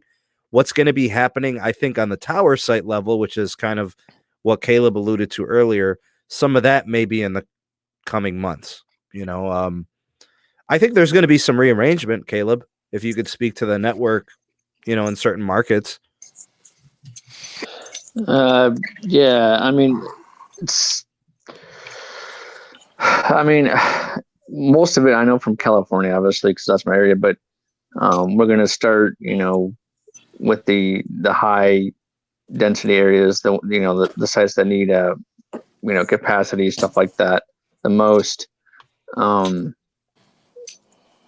It's going to be like in a phased approach. So it's not going to be everything all at once. It's going to go, market by market. So I mean, just keep on checking your phones. But we can say that they'll have access to all tower sites that are T-Mobile and Sprint. Yeah. Yep. All tower sites. Just make sure your phone's compatible. That's the key here. That's what kind of been talking about tonight. Just make sure your phone's compatible, and the network will follow. It's like a horse. It's like horse led to water. That's pretty much all it is. Regardless, it's gonna follow because they're already doing the software side of it. Yeah. You're gonna get your PRL updates, your carrier updates. Then you'll be while they're still trying to figure out of which towers are gonna be decommissioned and take that equipment and commission it on the other. While they figure all that out, you'll still be able to access both those separate networks. And wherever that network is stronger, like let's say example at my house, where Sprint is stronger than T-Mobile at the time, then I'll probably be able to access that band 25 real quick, or that 41 while I'm at my house, to be able to have the better network access while they're integrating it together. So one question I do actually have for you, I brought it up on the engineering call I had today. I ran out of time, so I didn't get my answer. So on like joint sites that already have, T-Mobile's mid-band, low-band, and Sprint's mid-band all in the same monopole, right? Are we going to be able to carrier aggregate all that technology from the start? Yeah, a lot faster. Yeah. Yep. So I should be able to, on that particular site, I should be able to get, 100 66 megahertz and 2 and band 41. But we're gonna have to software updates a lot. That's a part of the software updates. But the thing is that the only thing we have to do really is just make sure it's on the T-Mobile RAN and T-Mobile DU, the digital unit. It'd just be a quick cable swing over, but it's sort of like from an infrastructure perspective, it's going to be a lot less because all the work is at the bottom instead of the top of the tower. Like, you see what I'm saying?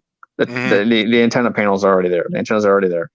The radio's already there. It's just it's going to be a lot less work versus then you're working with 2 sites or 3 sites or 4 sites or whatever. Man, that'd be amazing. Because right now, that's the site right beside my job site's congested, so I'm only getting 11, 12 megs a second. Sprint's getting 160. Right. Yeah. All straight 3 carrier band 41. Yeah, colo sites are going to be a lot easier than separate sites. So yeah, that's they're probably going to tweak those, right, Caleb? They'll be tweaking those until they get it exactly how they want it. Exactly. Yeah, and that's the thing. It's a process. It really is. But the benefit is once this the RAN software integration is done, so that T-Mobile and Sprint customers can use each other's towers, stuff like that. That's going to be such a huge benefit. That's going to be the density of at least AT&T and Verizon, because we got so many tower sites between the two of us. Right. Where you, for example, where you may have not had coverage before. Let's say, you may have. Life's about to change for me, man, on my T-Mobile line. I was just thinking about you. Yeah. I mean, it's about to change everything because Sprint's getting 160 over here. You were talking about how your tower site at work, Tim, is slower. Well, it's almost non-existent here for me. That's all I know. Change, I've been seeing it. So that's going to be exactly what it is for me. Nintendo 504 is asking about PRLs. He's asking if he'll have to actively do anything. I'm assuming over the air pop up on the device. So with let me speak to that a little bit. With the Sprint phones, how you manually have to do a PRL update from the phone. You won't have to do that on T-Mobile. There is no PRL updates on. Well, there is, but there's carrier updates on the T-Mobile, but you won't have to do it manually. It's just automatically to your phone, which is nice. Yeah. On iPhones, you sometimes just see the message pop up where it says carrier update. Just make sure you hit update. Just make sure you hit update and click OK, and then you're good to go. Get yourself on Wi-Fi if it doesn't run. But I don't know. Sometimes they're weird. It's like you could do it over LTE. It's not a big update, but it wants you to connect to Wi-Fi. No, not on the PRL update. on a Well, like carrier the or something software like settings, I don't know, man. I've like the notes weird about it. I have to be on Wi-Fi to do. that. Yeah, any now type they of started update. doing that. It's so stupid, bro. Mhm. But it'll let you combine your LT and Wi-Fi connection. You Yeah. know, to double and it's so stupid, bro. I'm going back to a Google phone, bro. Let's just put it that way.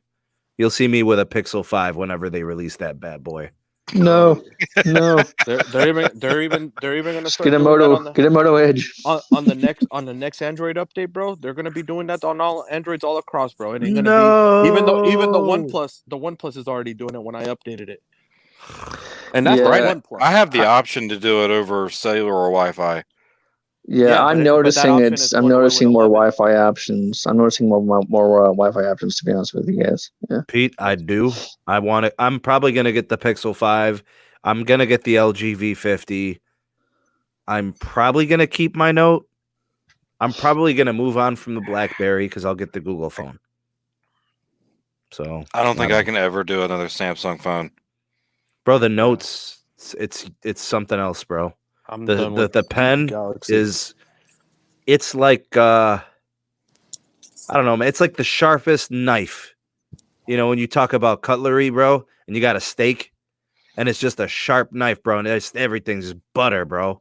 Seriously. It's like you got the best weapon, bro. You know, the pen, the S Pen it's perfect in so many ways. As a creator, I could tell you it's changed everything. I can edit. I can imagine for that you, video, it's beautiful. that video I made today, right? You guys saw it? Hmm? Yeah. It took me 15 minutes to film. With the pen, I can record, pause, and then it took me 40 minutes to edit.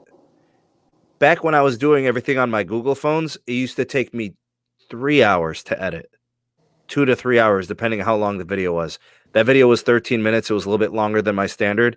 The one I did on Sunday, that editing took me 30 minutes. So by getting the phone with the S Pen, even with I bought a stylus, like an aftermarket stylus. Even when I used to use an aftermarket stylus on my Google phone, it still took me over an hour. So that's how much it changed my productivity just by getting the Note. The only problem that the Note has, I can get past the software, I can get past the resource and the RAM and all that. I can get past all of that.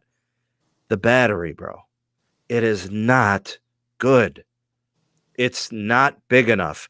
If you get a phone in 2020, I implore you, make sure that if it does have an 865 or even a 765, these 5G chips, get that sucker as close to 5,000 milliamps as possible, because these batteries just don't cut it. 4,000 and 4,300, bro, that was cool last year. It ain't not cutting it with these 5G modems. It is not happening, bro. Bro, I still go through my battery. What's the battery supposed to be in the Pixel 5? I don't have the. I'm hearing. I don't know. I'm hearing it's going to be like just over 3,000, but it's using the 765. You know what I'm saying? So if they were using an 865, they might have came in at 4,000, which is not big enough, bro. I'm telling you, 4,000 is not cutting it. Anybody who's got an S20, I'd like to know what your battery is like. You know, bro, my seriously. battery is horrid.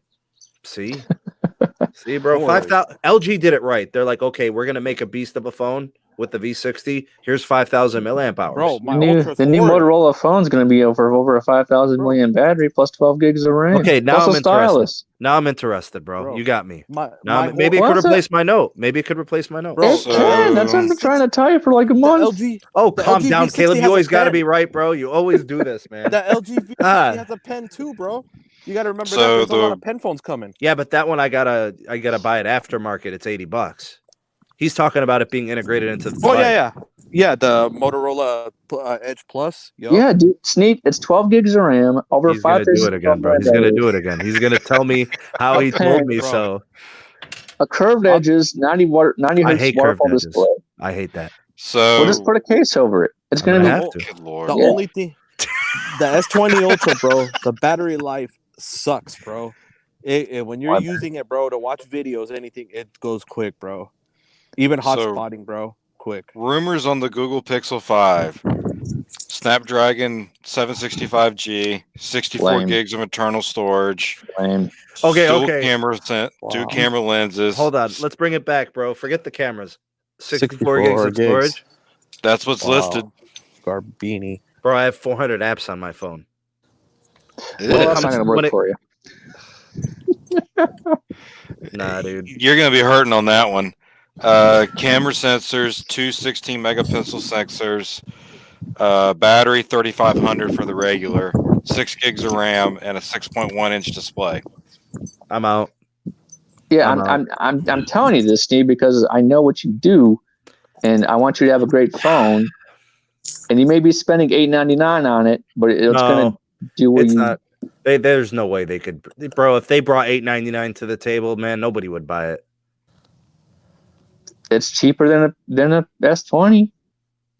Yeah, but that's OnePlus territory. OnePlus 8 territory, and OnePlus 8 you're getting 865.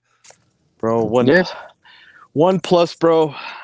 You see, I mean, OnePlus. the thing is, you're either at really mid range or you're at really high end, and there's some that are like just like that are just kind of like really really good, but you may have to pay a little bit more. And for me, maybe most viewers here, if you're paying a little bit more, it's like you're almost getting like S20 or S Note stuff at an $8.99 price point, if you think about it.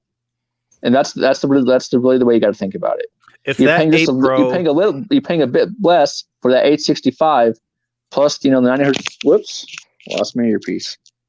Plus the 90 hertz display, stuff like that, and the 12 gigs of RAM. Yeah, you can't beat that. So if the Pro is $8.99, I'm digging that. That's what they're pricing it as.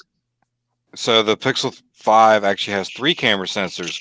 You have a primary, telephoto, ultra wide, and the XL version has 8 gigs of RAM. And your 2 storage options will be 64 or 128. I'm done with this, bro. It's not expandable. And they're going to make the highest 128. Why do they play games, bro? They are playing games. This is iPhone games. But even iPhone's like, all right, we're done with this. 256. What do you think? Google wants you to use the cloud for everything. That's what they're pushing so hard. It's not just that. It's that they're trying to compete right now in a mid-phone market. But that's trying to keep the cost down when you do that storage. But they're still, that's what they're going to like right now and in the future. They're not going to be releasing any more high-end phones ever. Yeah, Google's that is what they're saying. They're going away from the flagship. That's why. Yeah, but their best-selling phone was not even really a true mid-range. It was a little bit like 3A, right? But that. Why do you think they're building the Google data center right here in Henderson, bro? What I'm saying is that if for you, what you need to do, since you're a content creator, would you really want to create on a mid-range phone? I mean, no, I tried. I tried. Right, exactly. That's what I'm saying. If you get the Motorola Edge Plus or OnePlus 8 Pro, whatever the heck, you won't have those issues, bro. Bro, yeah. I like no joke, and this is I didn't believe this at first, and then I actually lived it. There are certain YouTube creators that will say, this phone is good for most people.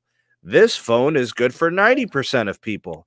Am I really the 10% of people that this phone won't work with? Because when I was creating content with the Google Pixel 3a XL, I mean, it was putting through video rendering. You've been watching Tech Life too much. The processor's just not strong enough on a 3A. Bro, it was horrible, bro. I would be like, I would render a video and it would fail, and I'd have to start from scratch. This is Tyrone with Tech Life. This phone's good for me. Hey, what's going on, everybody? Oh my god, Caleb, why, bro? I don't know. I tried.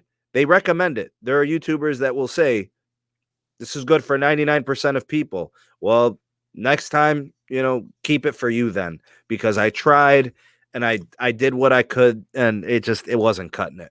Maybe it would have been different if I had the 4, or it would have been different if I would have had the 3, but the 3A wasn't cutting it for me, Right. What I want to do and say to everybody on this channel is look up, research anytime I buy a new phone, I research the heck out of it.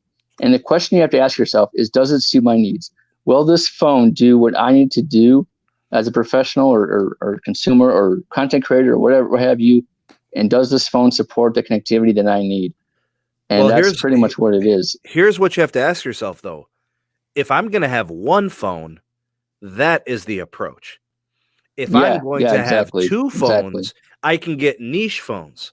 Right. I can get a V60 for content creating because of the audio DAC, because of the battery, the 5G chip. If I'm going to be doing speed tests and I need those high-end performances, then I could have a mid-range if I wanted like a Google phone, for example, where the app integration is fantastic. I could, keep things nice and simple. Maybe I just want the really nice photography for the still photos, or I want that telephoto lens or whatever that, what do they call it? The astro photography, the stars and the constellations and all that. So if you can multi-phone, then you go with your little niche devices. But if I'm looking for an all-arounder, Caleb's spot on, man. You gotta get a beast of a phone, or else you're gonna sell yourself short. Yeah, I'm a one phone guy. And if you're a one phone guy, you're either getting that model year flagship or you're getting last year's flagship. You're not, bro. I'm telling you, a 2020 flagship will be good for 3 years. If you want to just talk hardware, right? At least 2, maybe 3. If you have an S8 right now, you could think about upgrading. I get that.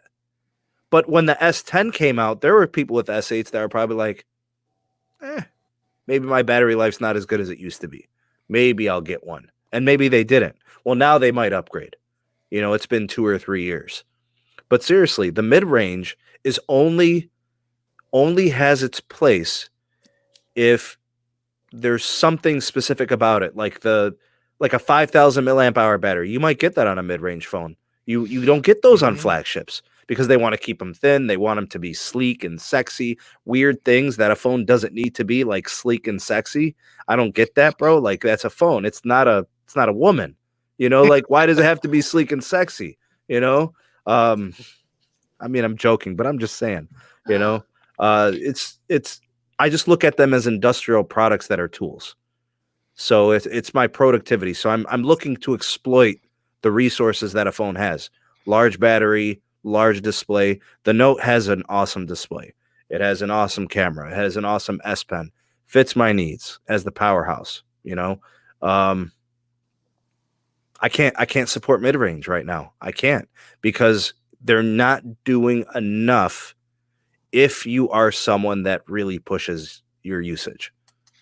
I would agree with that. And also look like how I use my phone in my day-to-day. It's heavy email, text messages, PowerPoint, Skype, Slack, GroupMe, and all that kind of stuff. That's all I do. I don't do heavy video editing. That's what I have my laptop for. I've never tried to video edit on a phone. But see, my channel is a mobile tech channel, right? I feel I have the tech, bro. I've got webcams. I've got all the software, bro. I have a dedicated desktop for my channel. I do all my live streaming on it. But because my channel is a mobile tech channel, I feel like I should be creating content through mobile, and I even will upload through my LTE connections to test the network so I can report. If you ask me, how does Verizon do on uploading videos? Not great. Not great. They throttle it. I can tell you guys right now, if I do an upload test, it'll say 30 megabits per second. I can promise you it doesn't upload my videos at 30 megs. I can tell you right now, when I upload, I want to do it on T-Mobile because it's freaking fast. They'll shoot it as fast as the network allows it. They don't throttle it for whatever reason. AT&T is the same way. I don't upload through Verizon. I need these experiences because I can report and I can speak to them. Big shout out to Dave B's Tech. He did buy my 3AXL. Works super well, and I'm a tech guy. It was a great phone. I actually miss it. But like I said, the one thing that I can't say I was able to do effectively was the rendering of and the editing of videos and the creating of videos. It was a very difficult task to do right. It changed my life when I got the Note. It made it a lot. Even the S10, when I got the S10 Plus, it made it a lot easier. In 2018, mid-rangers were awesome. In 2019, mid-rangers were awesome. I'm looking at 2020 and beyond. the cellular connections, the cellular radios on the flagships are going to be leaps and bounds ahead. So I Exactly. can't. Yeah. Oh yeah. So If you think about the new millimeter wave spectrum auctions, you can't do that in a mid-range phone. You can do some of it. Some of it, but not Yeah. what you need to as far as from a bandwidth perspective.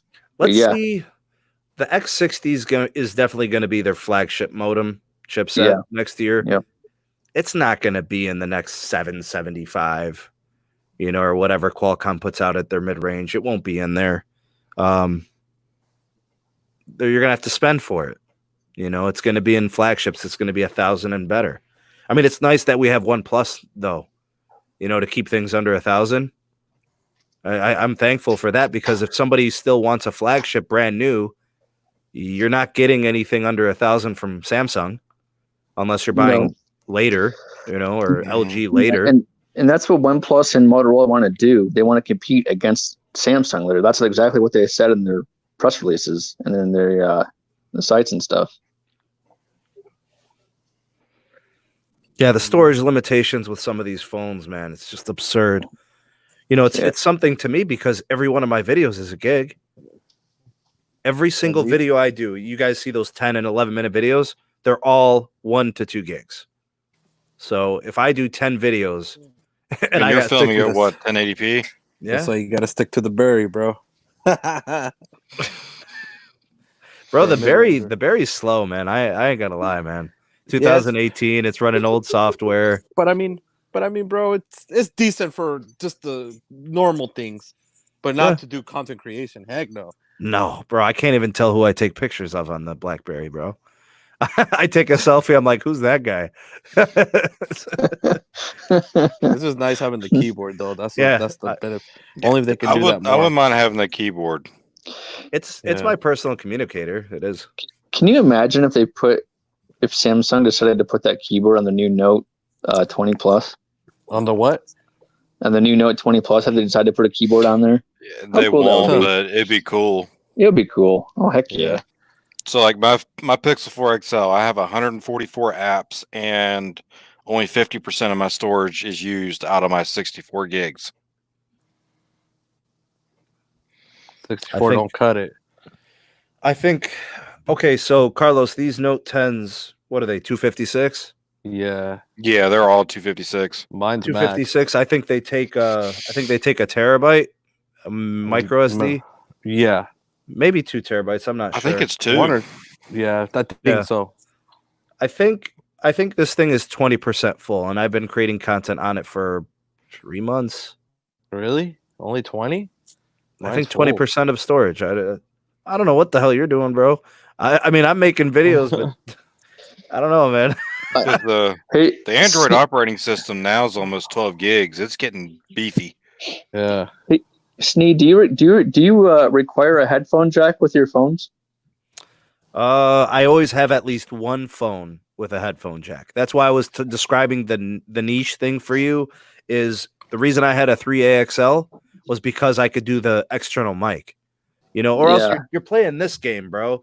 You're playing this. This is the dongle. Look at what I gotta live, bro. Hold on. Yeah, the Pixel 5 doesn't have a headphone jack, but the Motorola Edge Plus will have doesn't have a headphone jack. See that really? that is a selling point to me, bro. It does. Yeah, it's got a headphone jack. And water resistance has become something I'm now used to, and I expect. Like the OnePlus, if they have an IP rating, an official IP rating, and they cover water damage on their phones, that makes it more marketable to me. I have to look at all these things when I'm looking at $1,000 phone. If it was a $600 phone, you're kind of just like, but and that's how I have to frame it. I have to look at it like, what if somebody's spending 50% of their tax return on a phone for the year?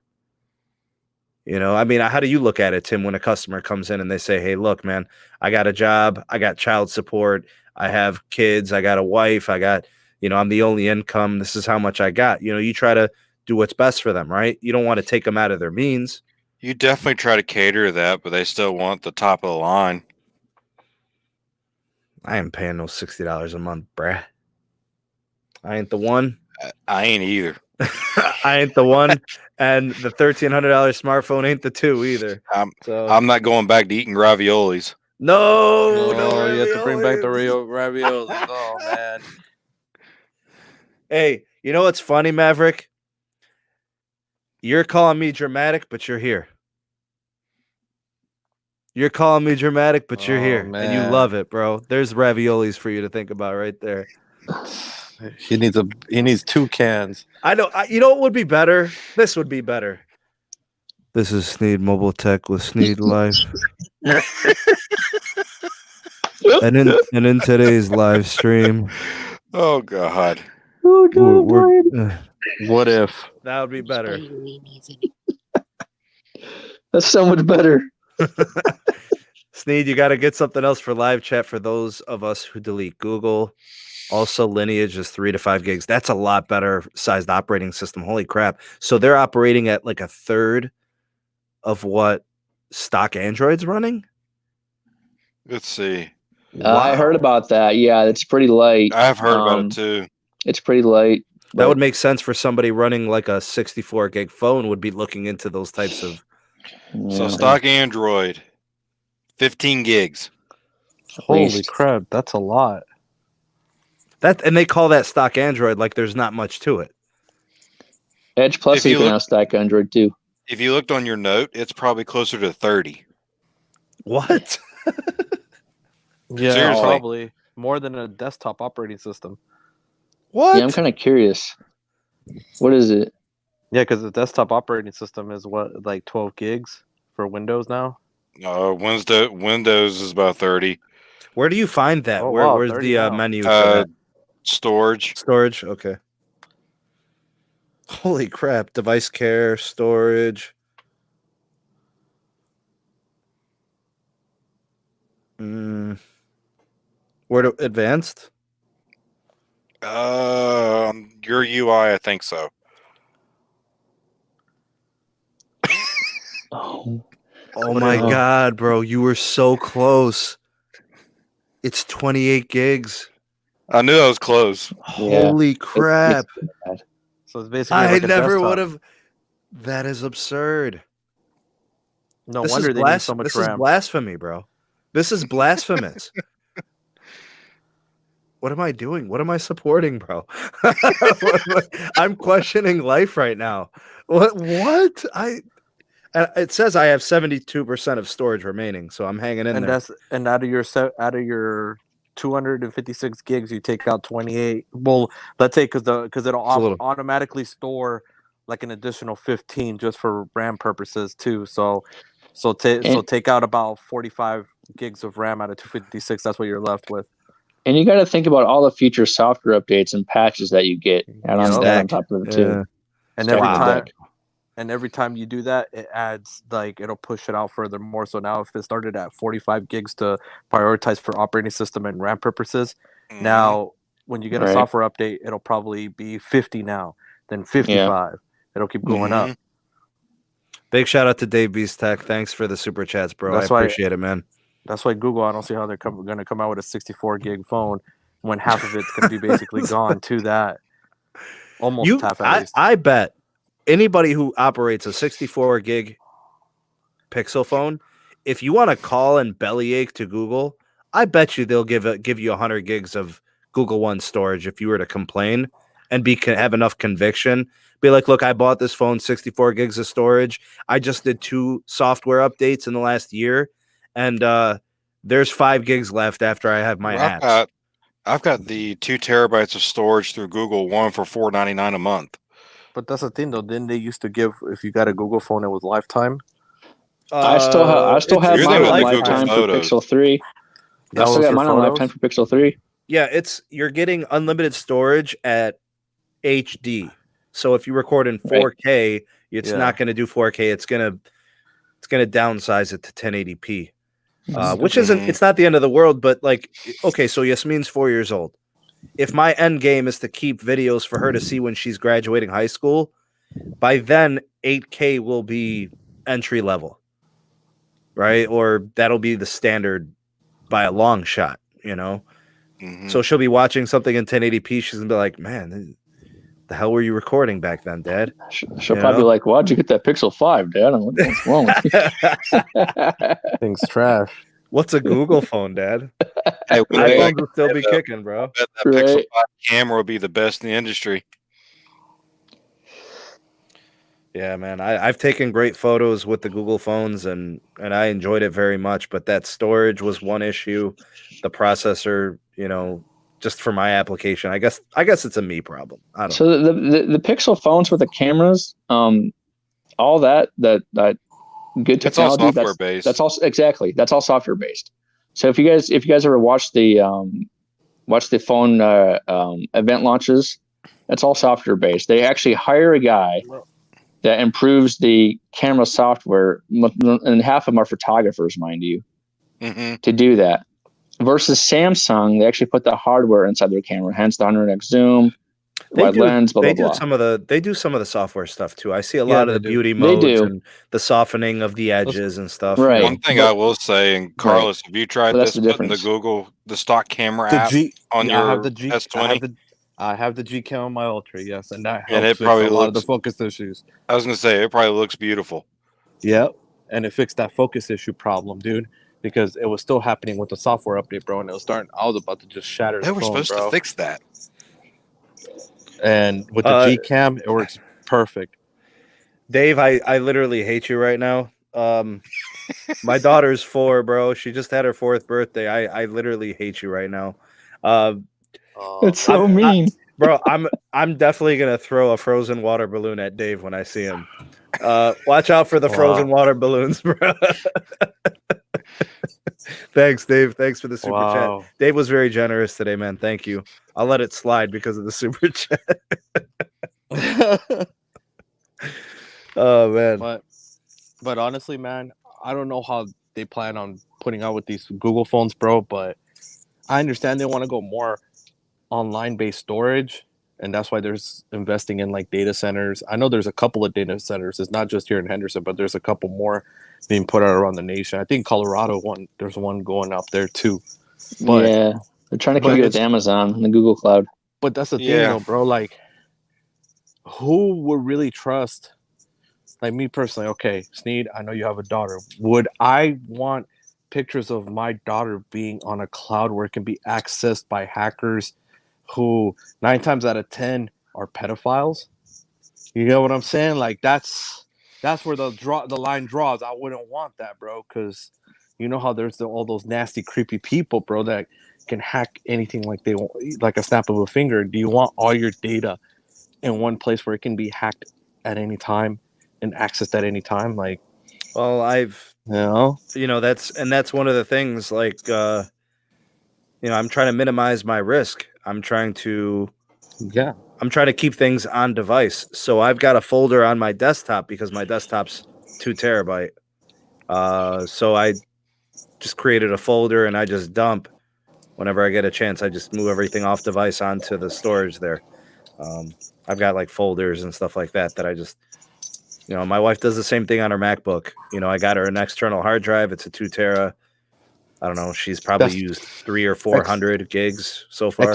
External's the best way when you do saving photos and stuff like that, because at least it's never connected. The way that mine on my desktop is configured, I think it's one component of it is like 2 terabytes, and there's another half a terabyte virtual, or I don't know. I forget how Pete said it was configured when I bought it. Anyways, I got tons of storage, so I just dump everything on there. And I also have another laptop, which I haven't turned on in months. That's got some stuff that I've stored on it. It's on device. I don't really try to mess with the cloud. It's not my thing, bro. That's why the cloud thing. I mean, do you guys remember the Next Bit Robin? The which one? The Next Bit Robin, that blue phone. Oh yeah, plasticky. Yeah. That phone was completely cloud based. All the apps were through the cloud. Oh yeah. Yeah, and it was like, everybody was loving it, right? It was like $399. You got dual front-facing speakers. It had I don't know, I think it had expandable storage. Everything went through the cloud, unlimited storage. Bro, that thing was a security nightmare, bro. And then that company went out of business. Where'd all your crap go? Yep. I'm like, it's definitely true. And the stuff you guys are talking about is definitely valid. I'm just looking at like what Google's doing with Chrome OS devices and Chromebooks. Most of that is all virtual cloud based. Bro, anything They're going to try and cloud-based, do the same thing with 5G and Android moving forward. and that's the one thing. Like, don't get me wrong, bro. Like, it's cool, it's awesome, great concept, but not to the point where I'm willing to put my family's photos or anything like that involving my life into a cloud.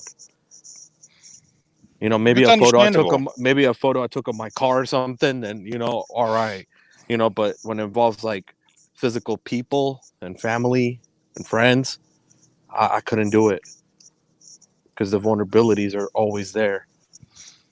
That is true, and we have no idea how that data is encrypted or anything. We don't know if people at the data centers are, you know, they just want to go through people's stuff. You know, they got the main access right there. They can just be like, oh, let's start flipping through stuff and never know. Mm-hmm. Cesar Barajas, $2 super chat. Thank you, sir.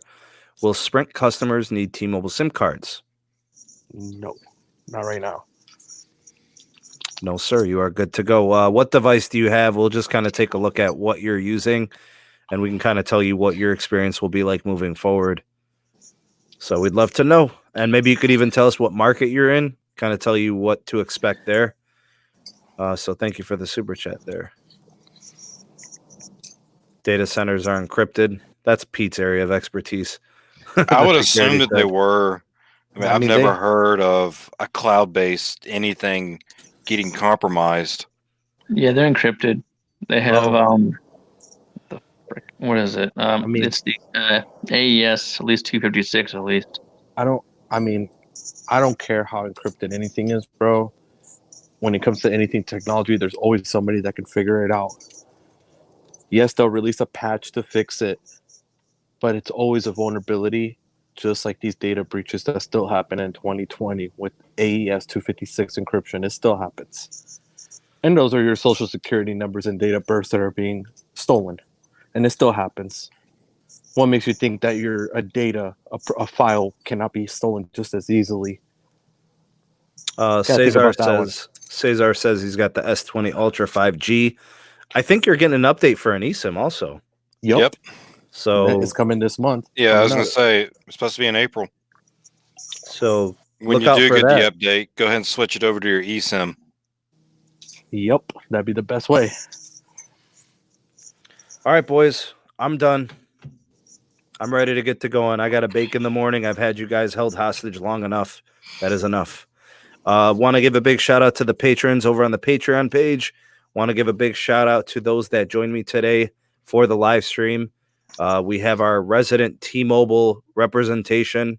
The formal position you hold, Tim, is a regional Retail training manager. store manager. Gotcha. Okay. So, and then we have our resident RF engineer, Caleb, who joined us tonight, and my partner in crime, Carlos S. Tech, always holding it down. Subscribe to his YouTube channel. Check him out on Twitter as well. I forget your handle, Carlos.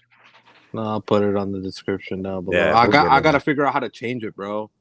I don't know, cause The I've handle? had that Twitter. Yeah, I've Okay. had that Twitter since I was like, since like 2006, 7, bro. So I just gotta Yeah. figure out how to change it.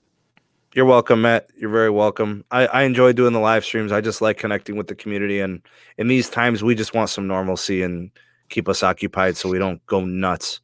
Mm-hmm. You know, and Hey, I go Twitter- back to work tomorrow. I'll have somewhat normalcy back in my life. Yeah. Hey, I got a video dropping in the morning. You guys will see it at 6 a.m. For those of you that sleep. I don't know. Some people do. From what I understand, I haven't slept in, it feels like decades. I do take occasional naps every 24 hours. I'll take like a 4 or a 5 hour nap. But I wouldn't call it sleep. It's not enough. Let's see. What did we have for super chats tonight? What did we have? Okay, we had Cesar with the super chat. Thank you, Cesar. Tony Phony Baloney, Alexis, Jamil, John Shaft, Dave B's Tech with a couple, and then Cesar Barajas. So thank you guys for the super chats. Much appreciated there. Thank you for contributing. All those watching in the live, thank you for being here tonight.